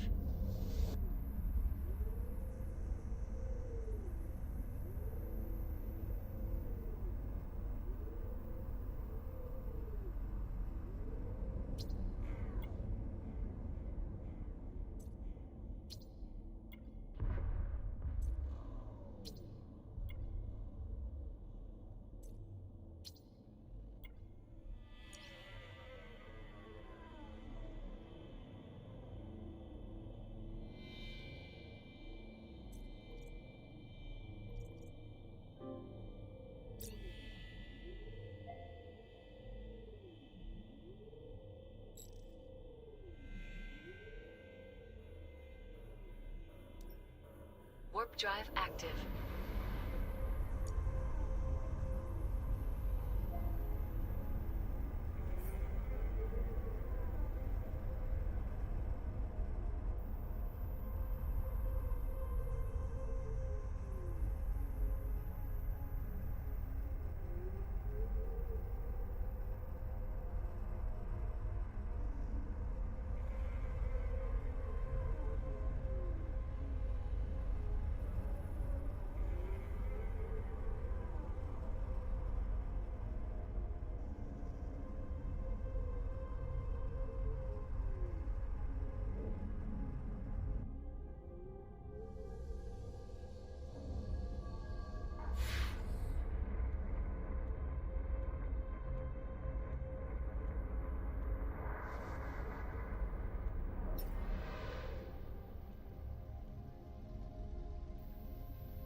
Warp drive active.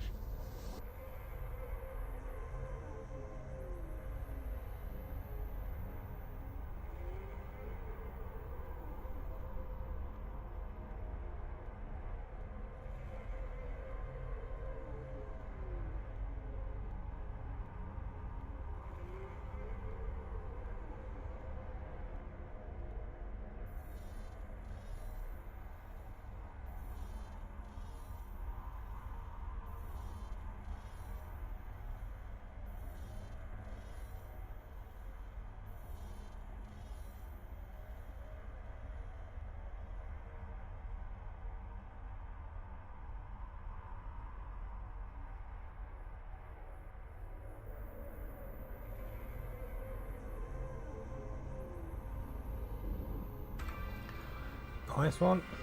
Yep, sounds like you're clearing it off nice and on par, really. So that's cool. No, so I just can't wait until I get the full skills, because hopefully I can get it to under an hour then.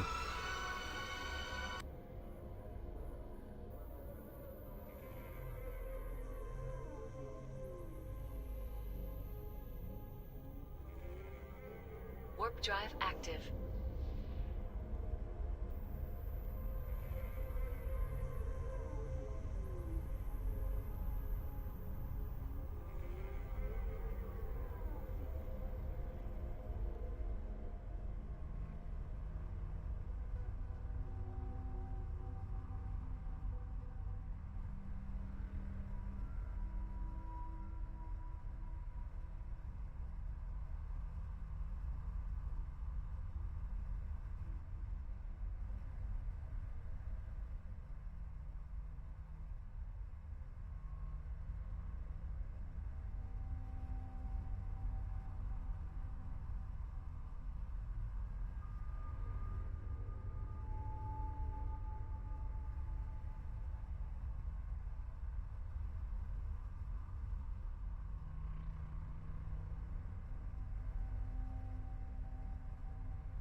Warp drive active.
Warp drive active.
Warp drive active.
Warp drive active.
Warp drive active.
Warp drive active.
Warp drive active.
Warp drive active.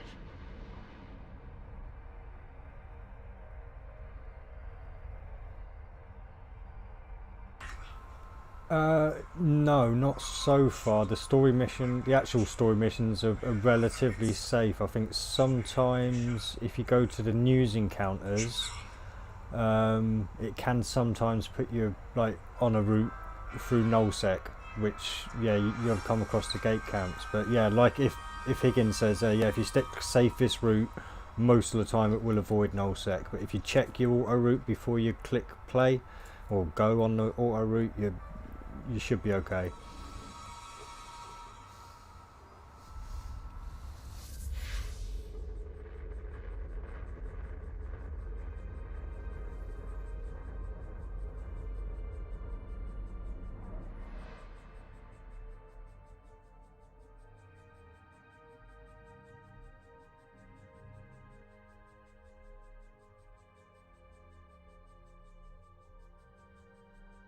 Warp drive active.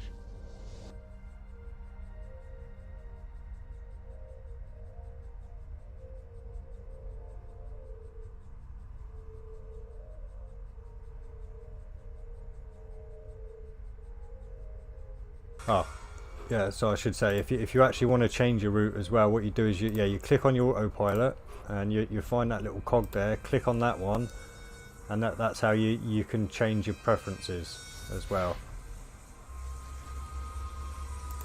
So I've got mine on shorter because I don't seem to have any problems with going into nullsec at the moment.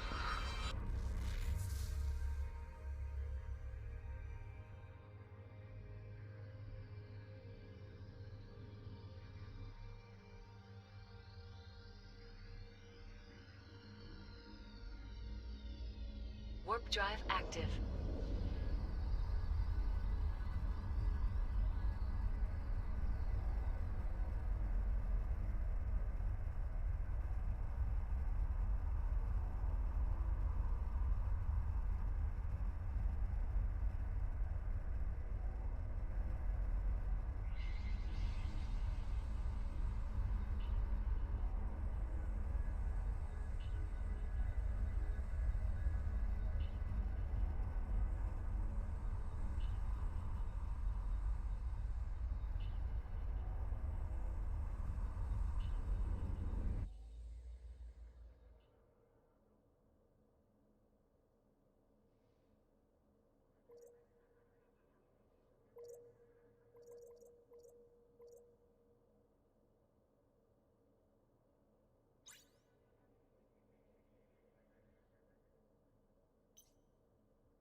Warp drive active.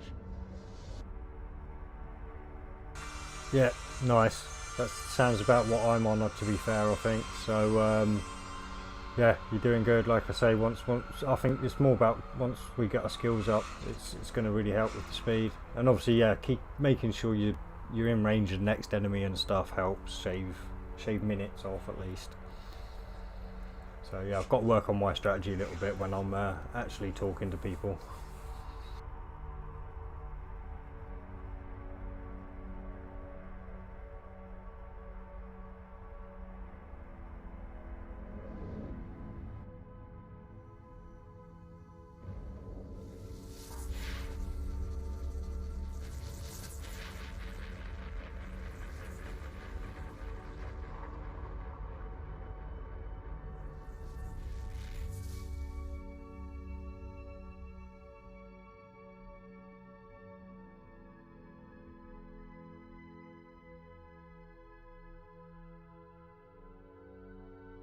Warp drive active.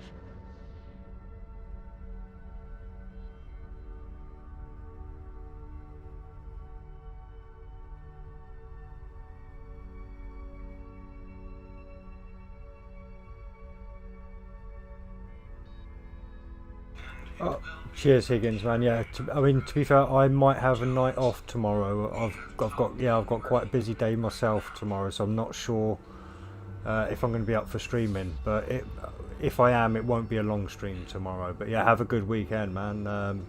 Hope you enjoy yourself and have a merry old time.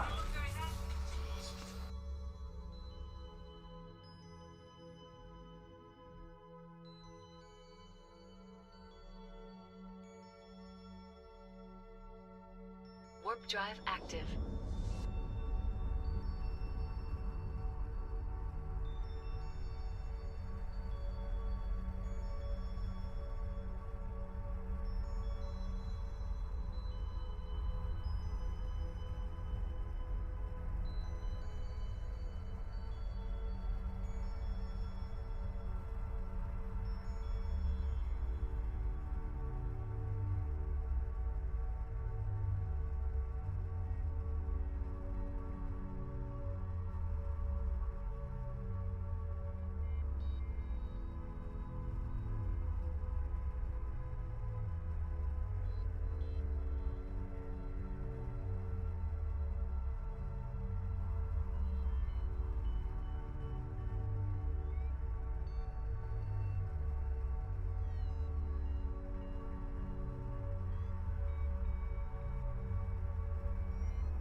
Warp drive active.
Warp drive active.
Warp drive active.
Warp drive active.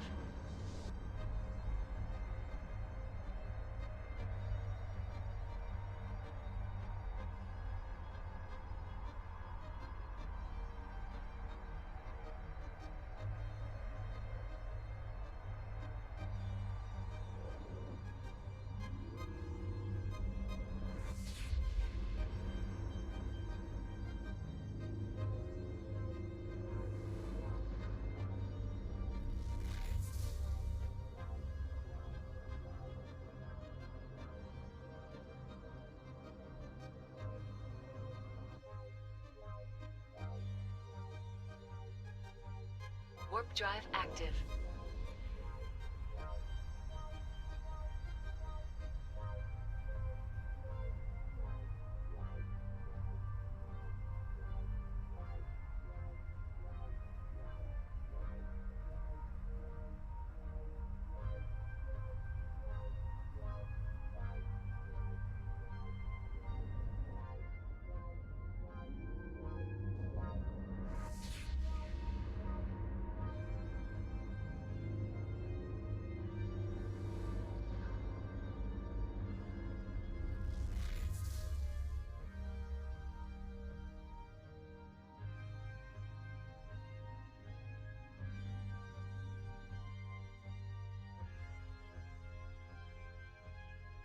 Warp drive active.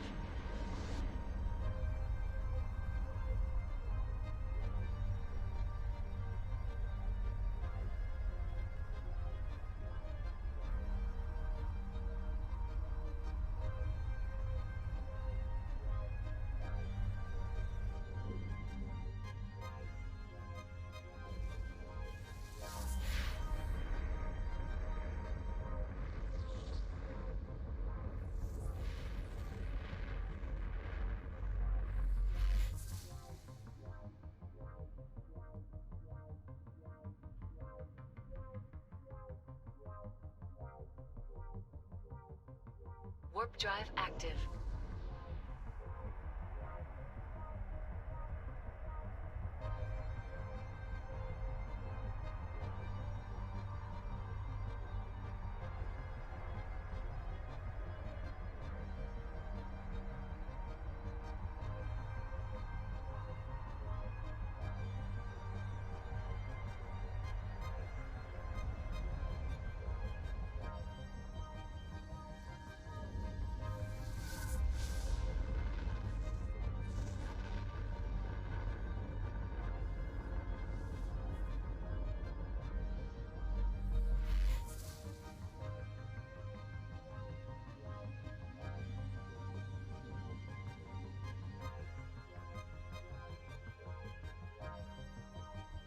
Warp drive active.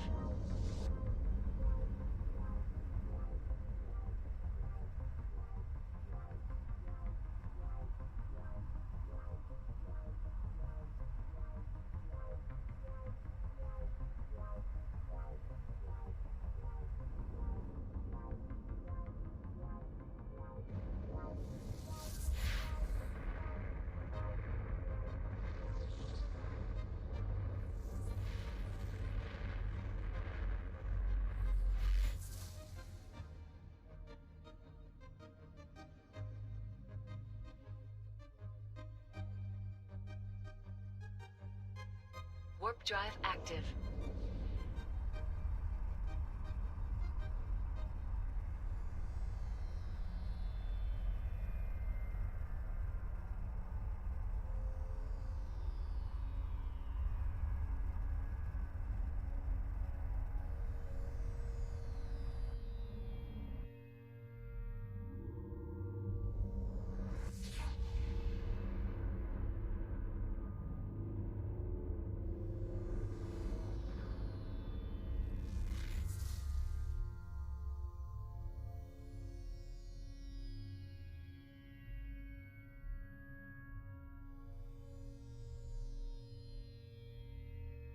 Warp drive active.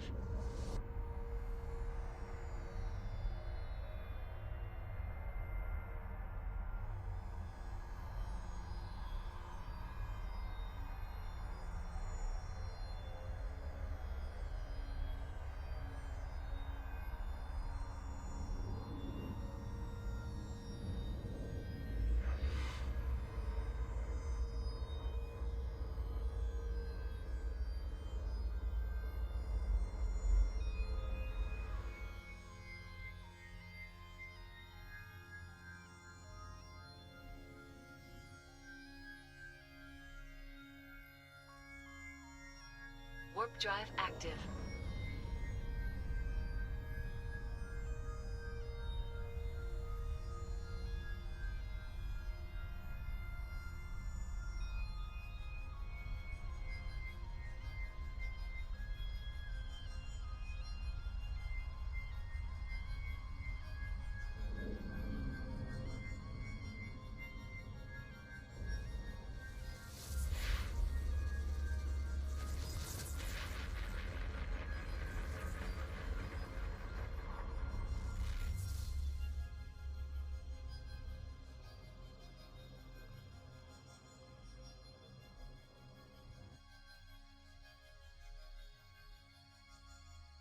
Warp drive active.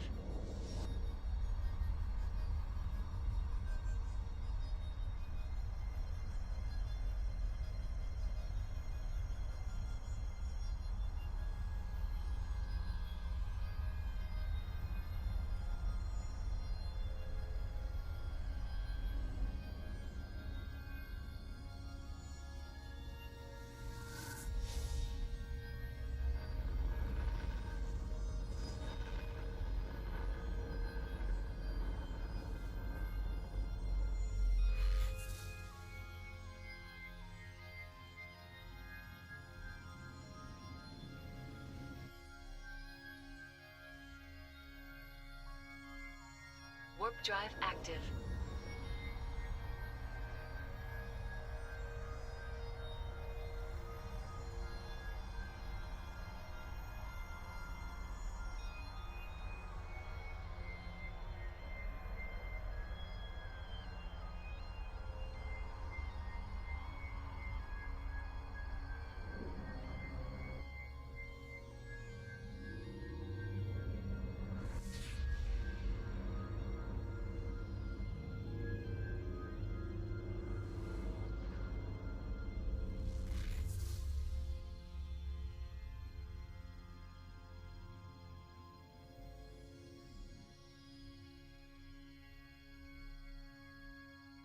Warp drive active.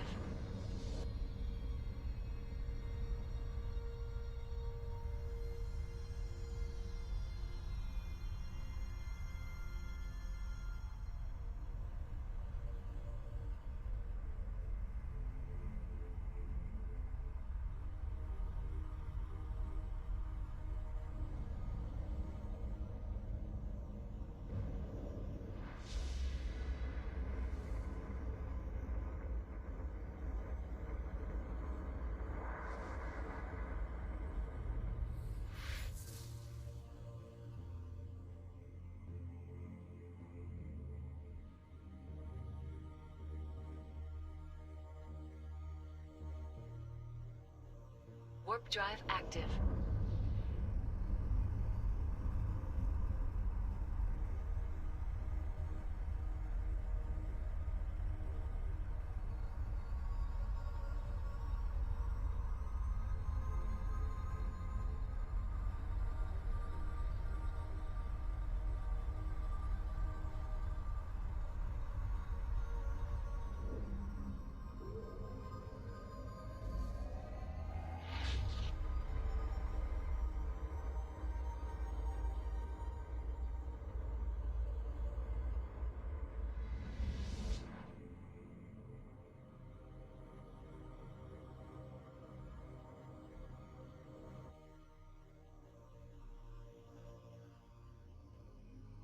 Warp drive active.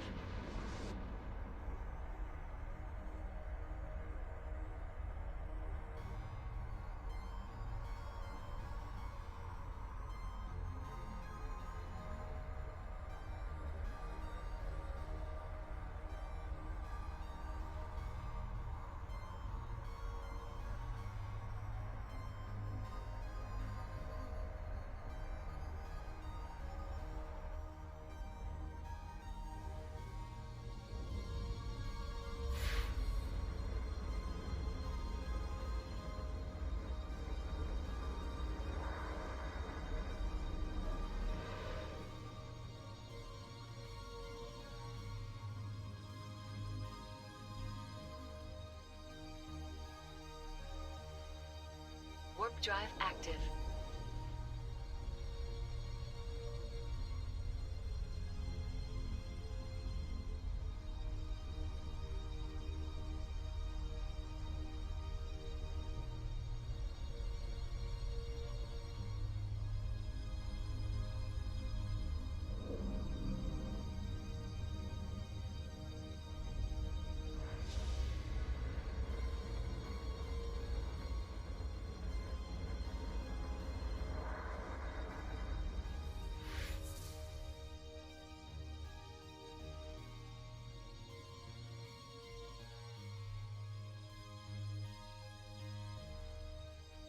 Warp drive active.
Warp drive active.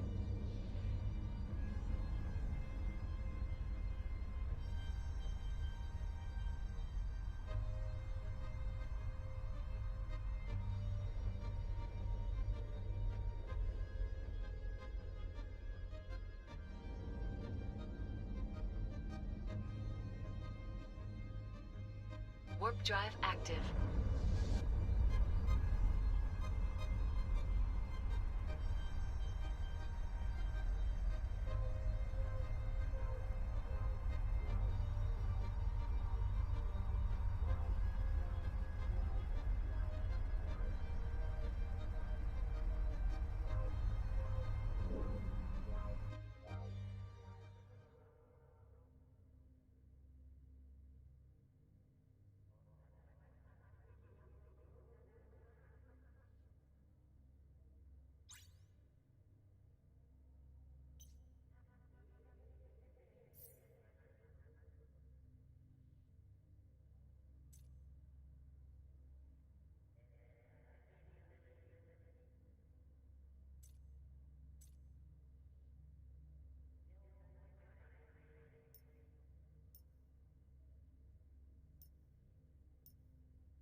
Warp drive active.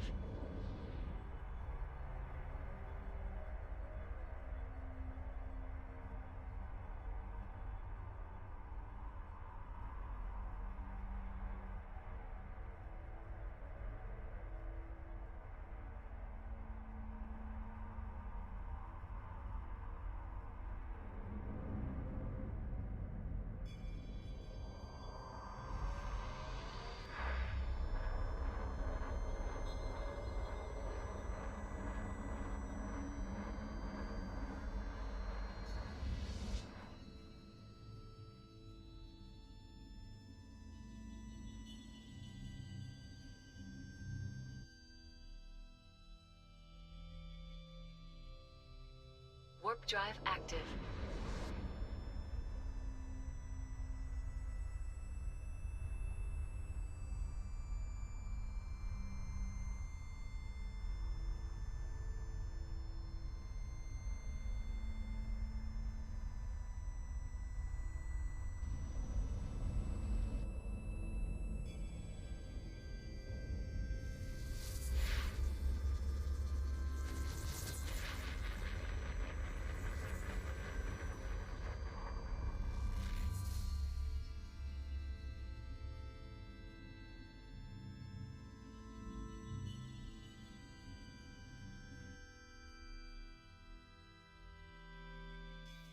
Warp drive active.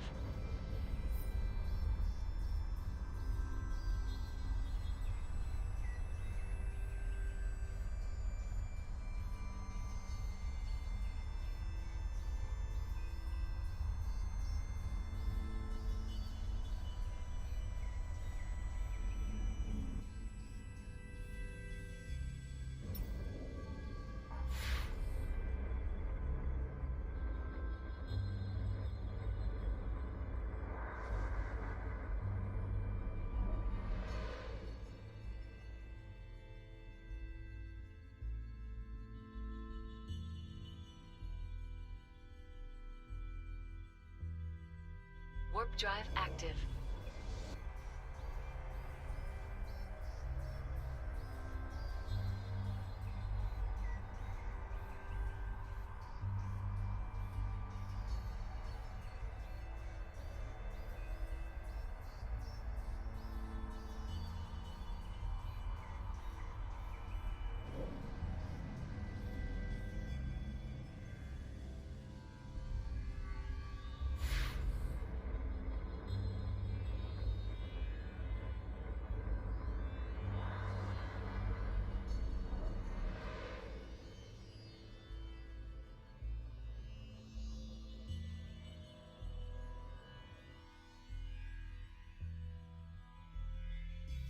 Warp drive active.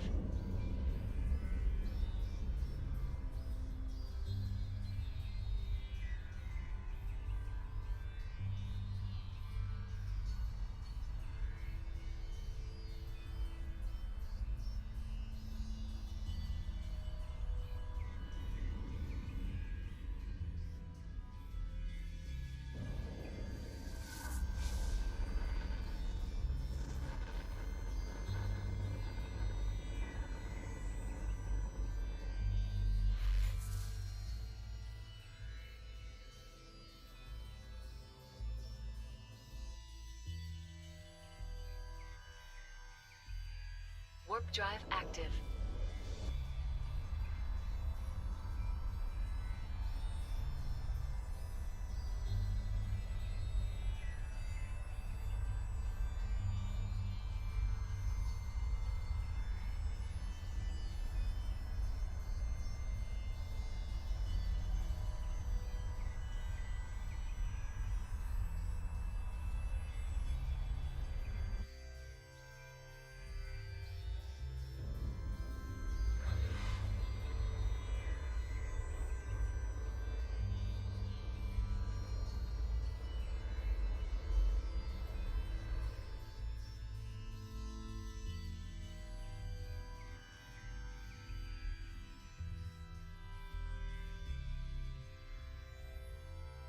Warp drive active.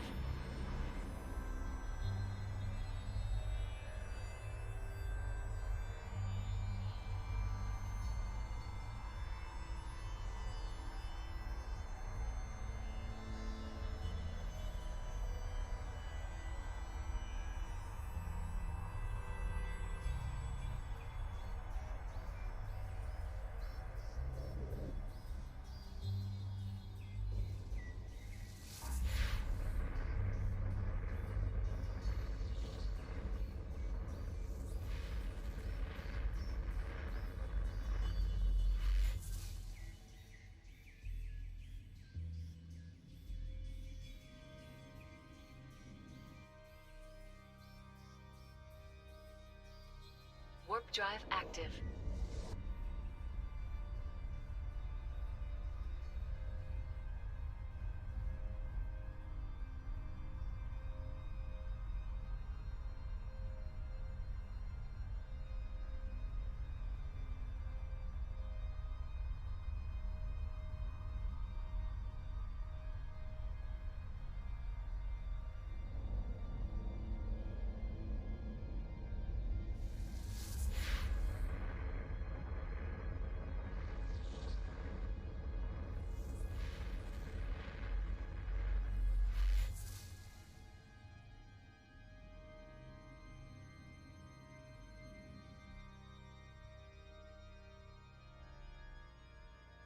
Warp drive active.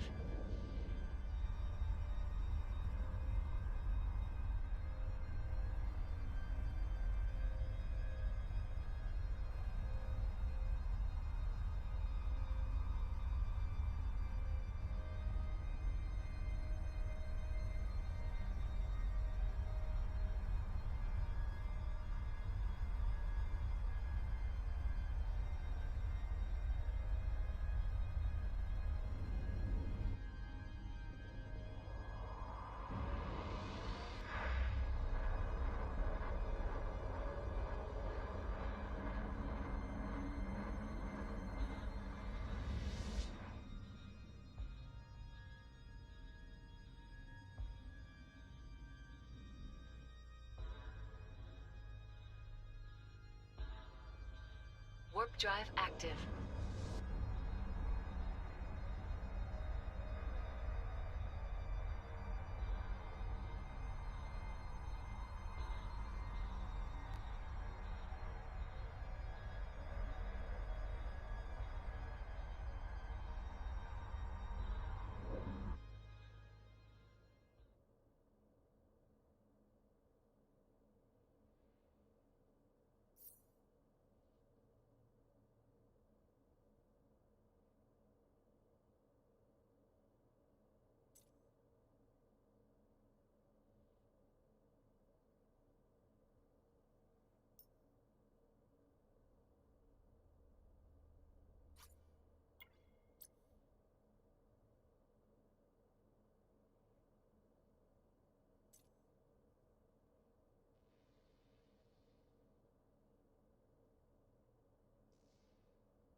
Warp drive active.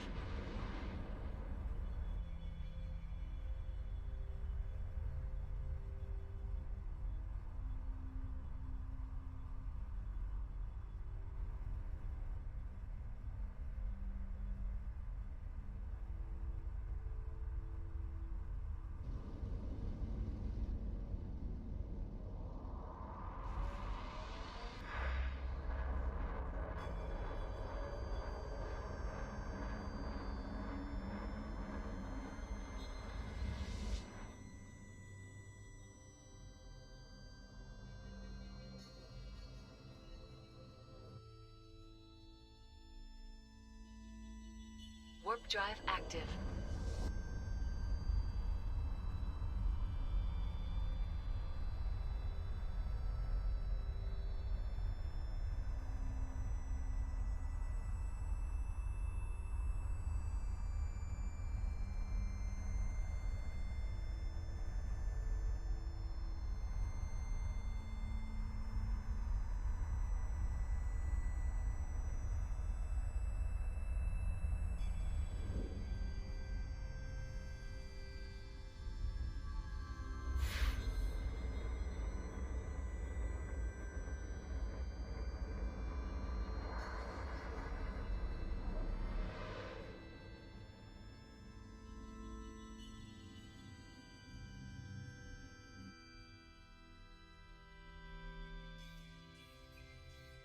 Warp drive active.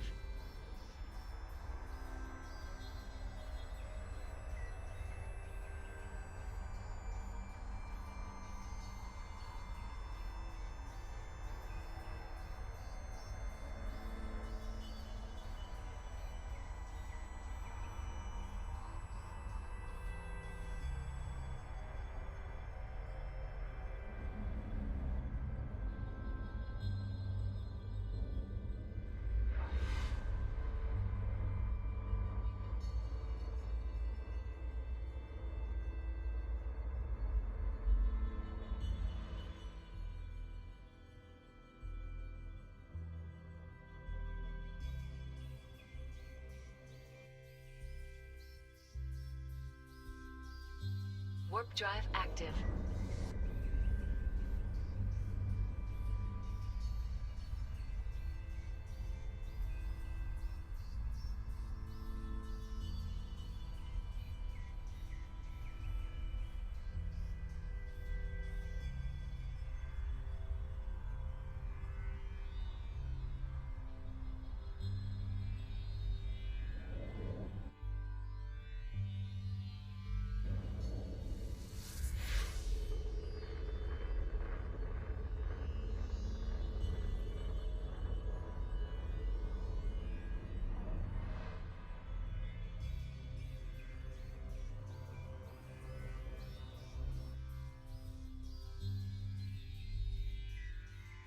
Warp drive active.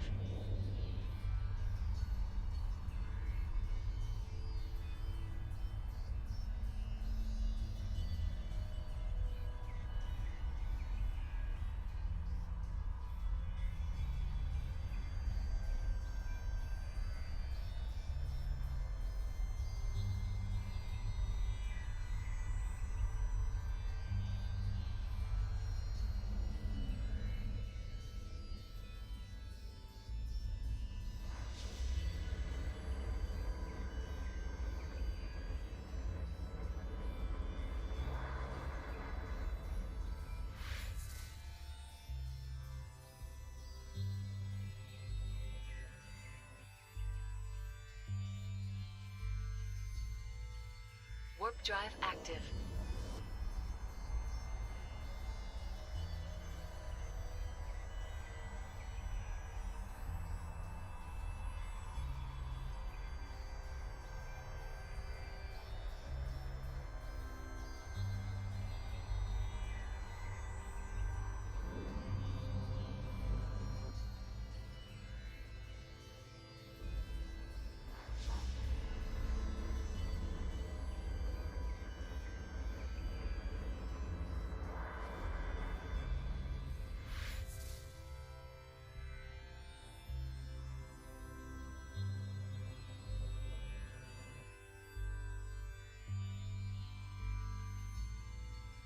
Warp drive active.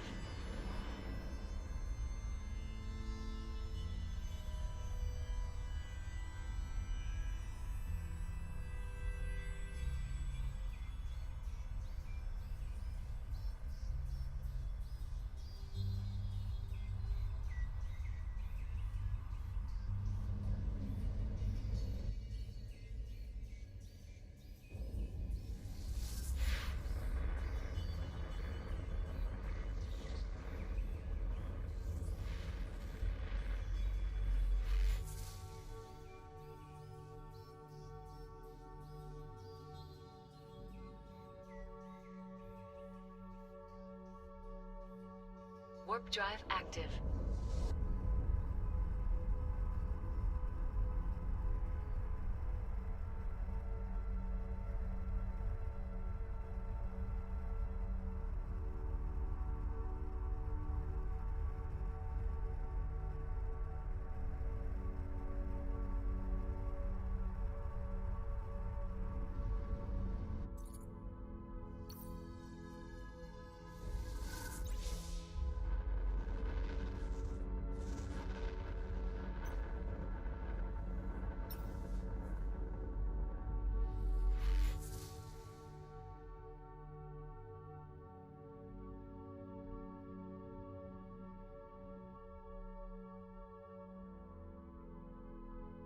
Warp drive active.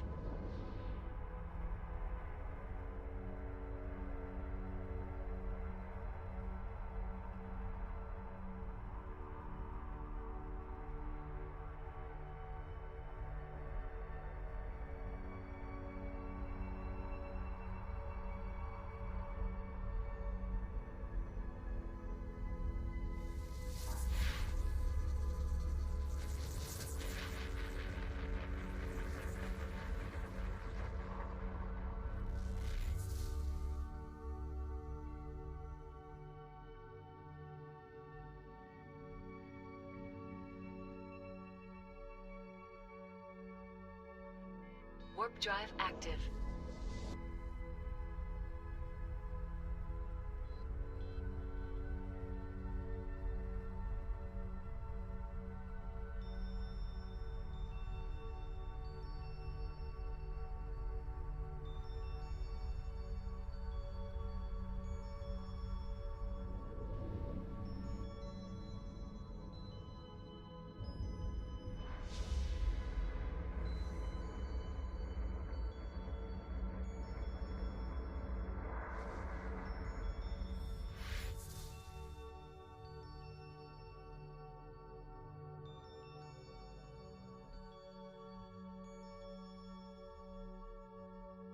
Warp drive active.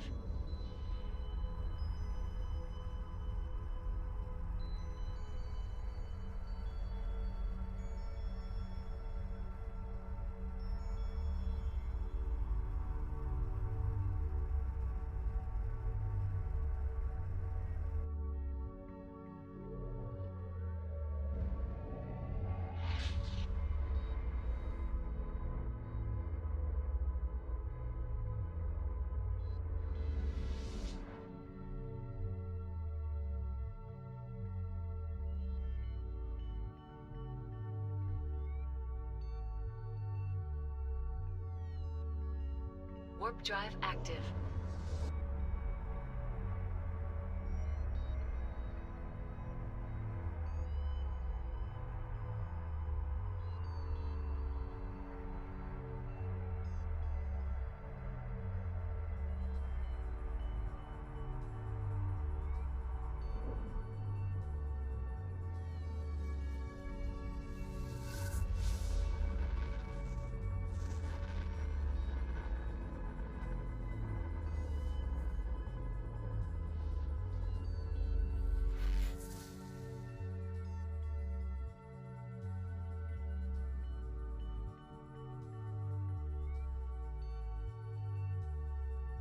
Warp drive active.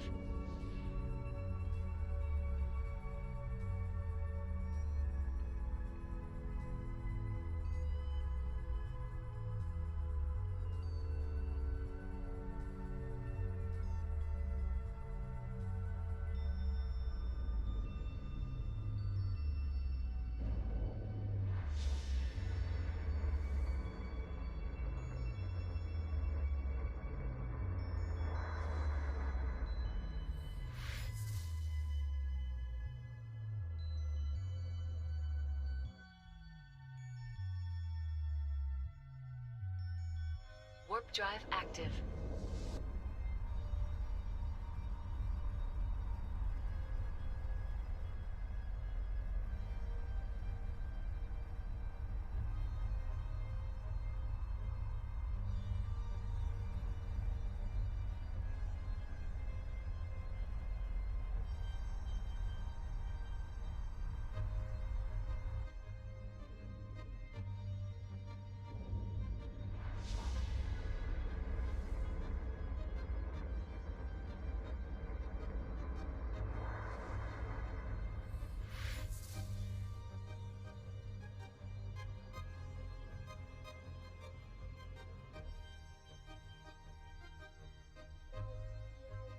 Warp drive active.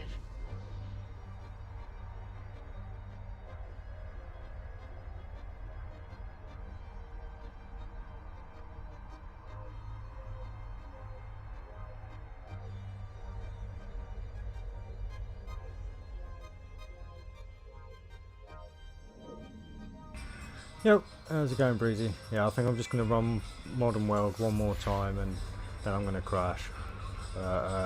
I should be just heading back. I've just gone and done a bit of a clean up and sold some bits, bought some story missions for next time I stream.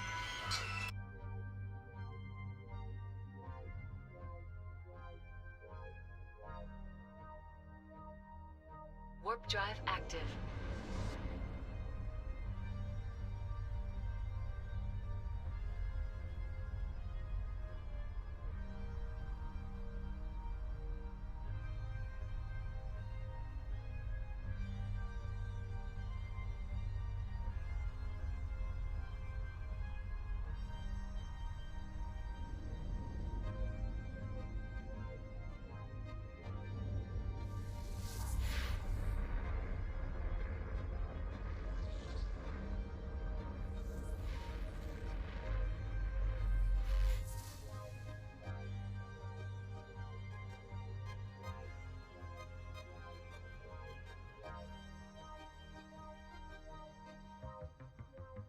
Warp drive active.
Warp drive active.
drive active.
Warp drive active.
Warp drive active.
Warp drive active.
Warp drive active.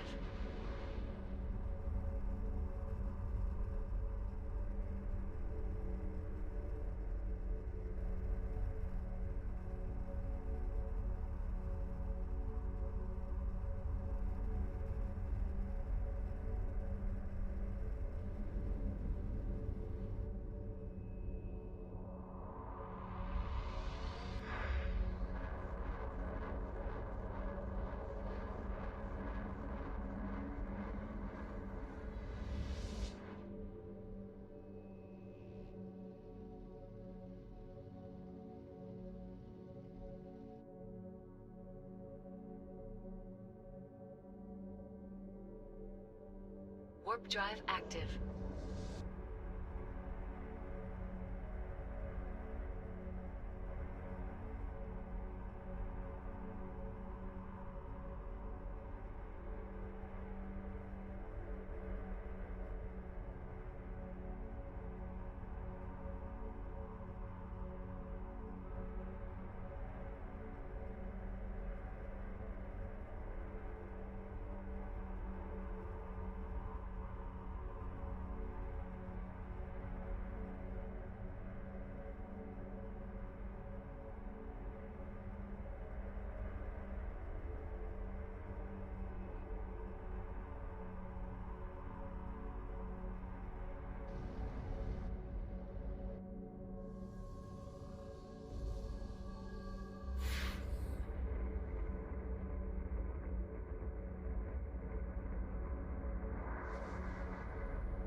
Warp drive active.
Warp drive active.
Not sure what you missed, but sorry about that.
Yeah, no, that's game music. Unless I mute my mic, then you might hear the music and the audio from the film I'm watching. Apart from that, yeah, it's all game.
Yeah, not with the current game dynamics. Apparently not. They might be bringing in a feature where you can find people when they're in story mode and stuff, but yeah, no, at the moment that feature's not in the game, unfortunately.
Yeah, that is certainly a big part of the game. Like I say, for me, I am more of a solo player. I have many days usually where I'm just not like really in the mood for working around other people's timetables. So yeah, I tend to come across a bit selfish, unfortunately.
Yeah, I don't think.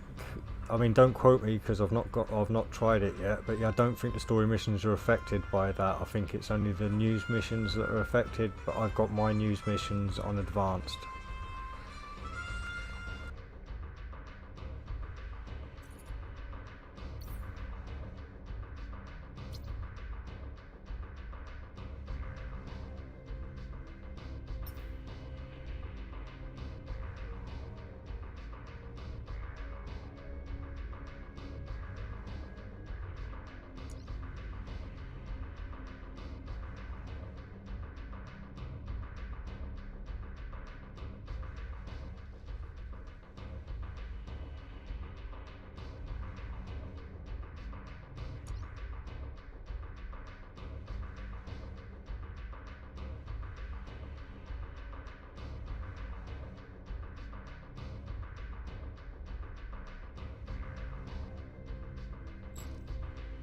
Yeah, and this story is a T8 story mission, just as an FYI.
Yeah, I've had a few issues with my internet. OBS keeps jumping in and out. So yeah, this tends to happen this time of night. To be fair, it's quite often why I'm usually off by now. I've got these 3 enemies to clear up. I'll do a clean up, and if I haven't crashed, I've got a few other things to do. But yeah, I won't actually be doing anything.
Yeah, no, I am all done for the night, unfortunately. So, like I say, I'm just going to be doing a few jumps now and trying to set up ready for the next time I start streaming, really.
Oh, you have an amazing teacher, don't worry.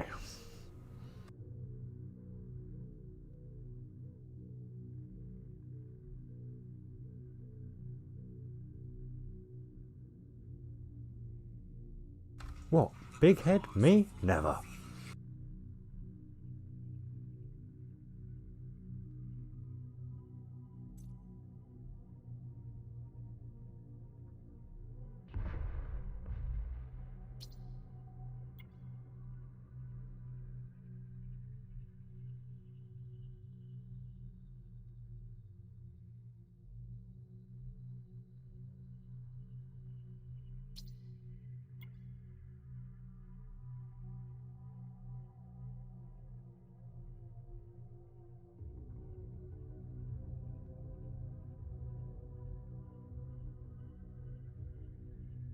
Warp drive active.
Warp drive active.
Warp drive active.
Warp drive active.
Warp drive active.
Warp drive active.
Warp drive active.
Warp drive active.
Warp drive active.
Warp drive active.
Warp drive active.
Warp drive active.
Warp drive active.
Warp drive active.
Warp drive active.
Warp drive active.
Warp drive active.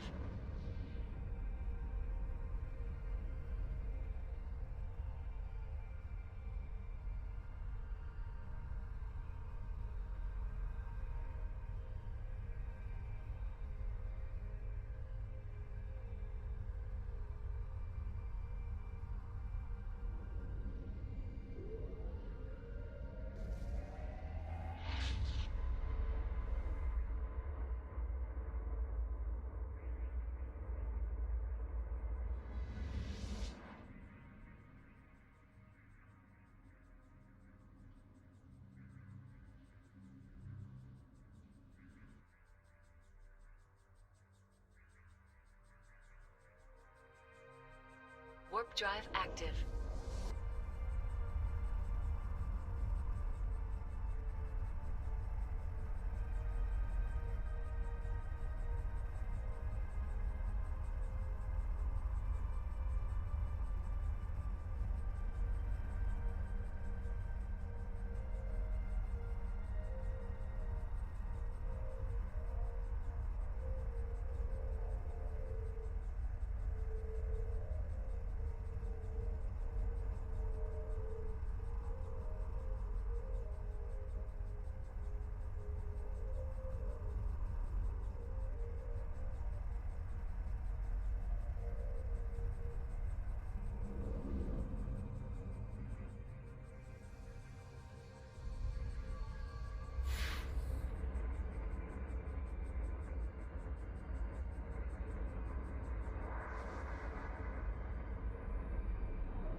Warp drive active.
Warp drive active.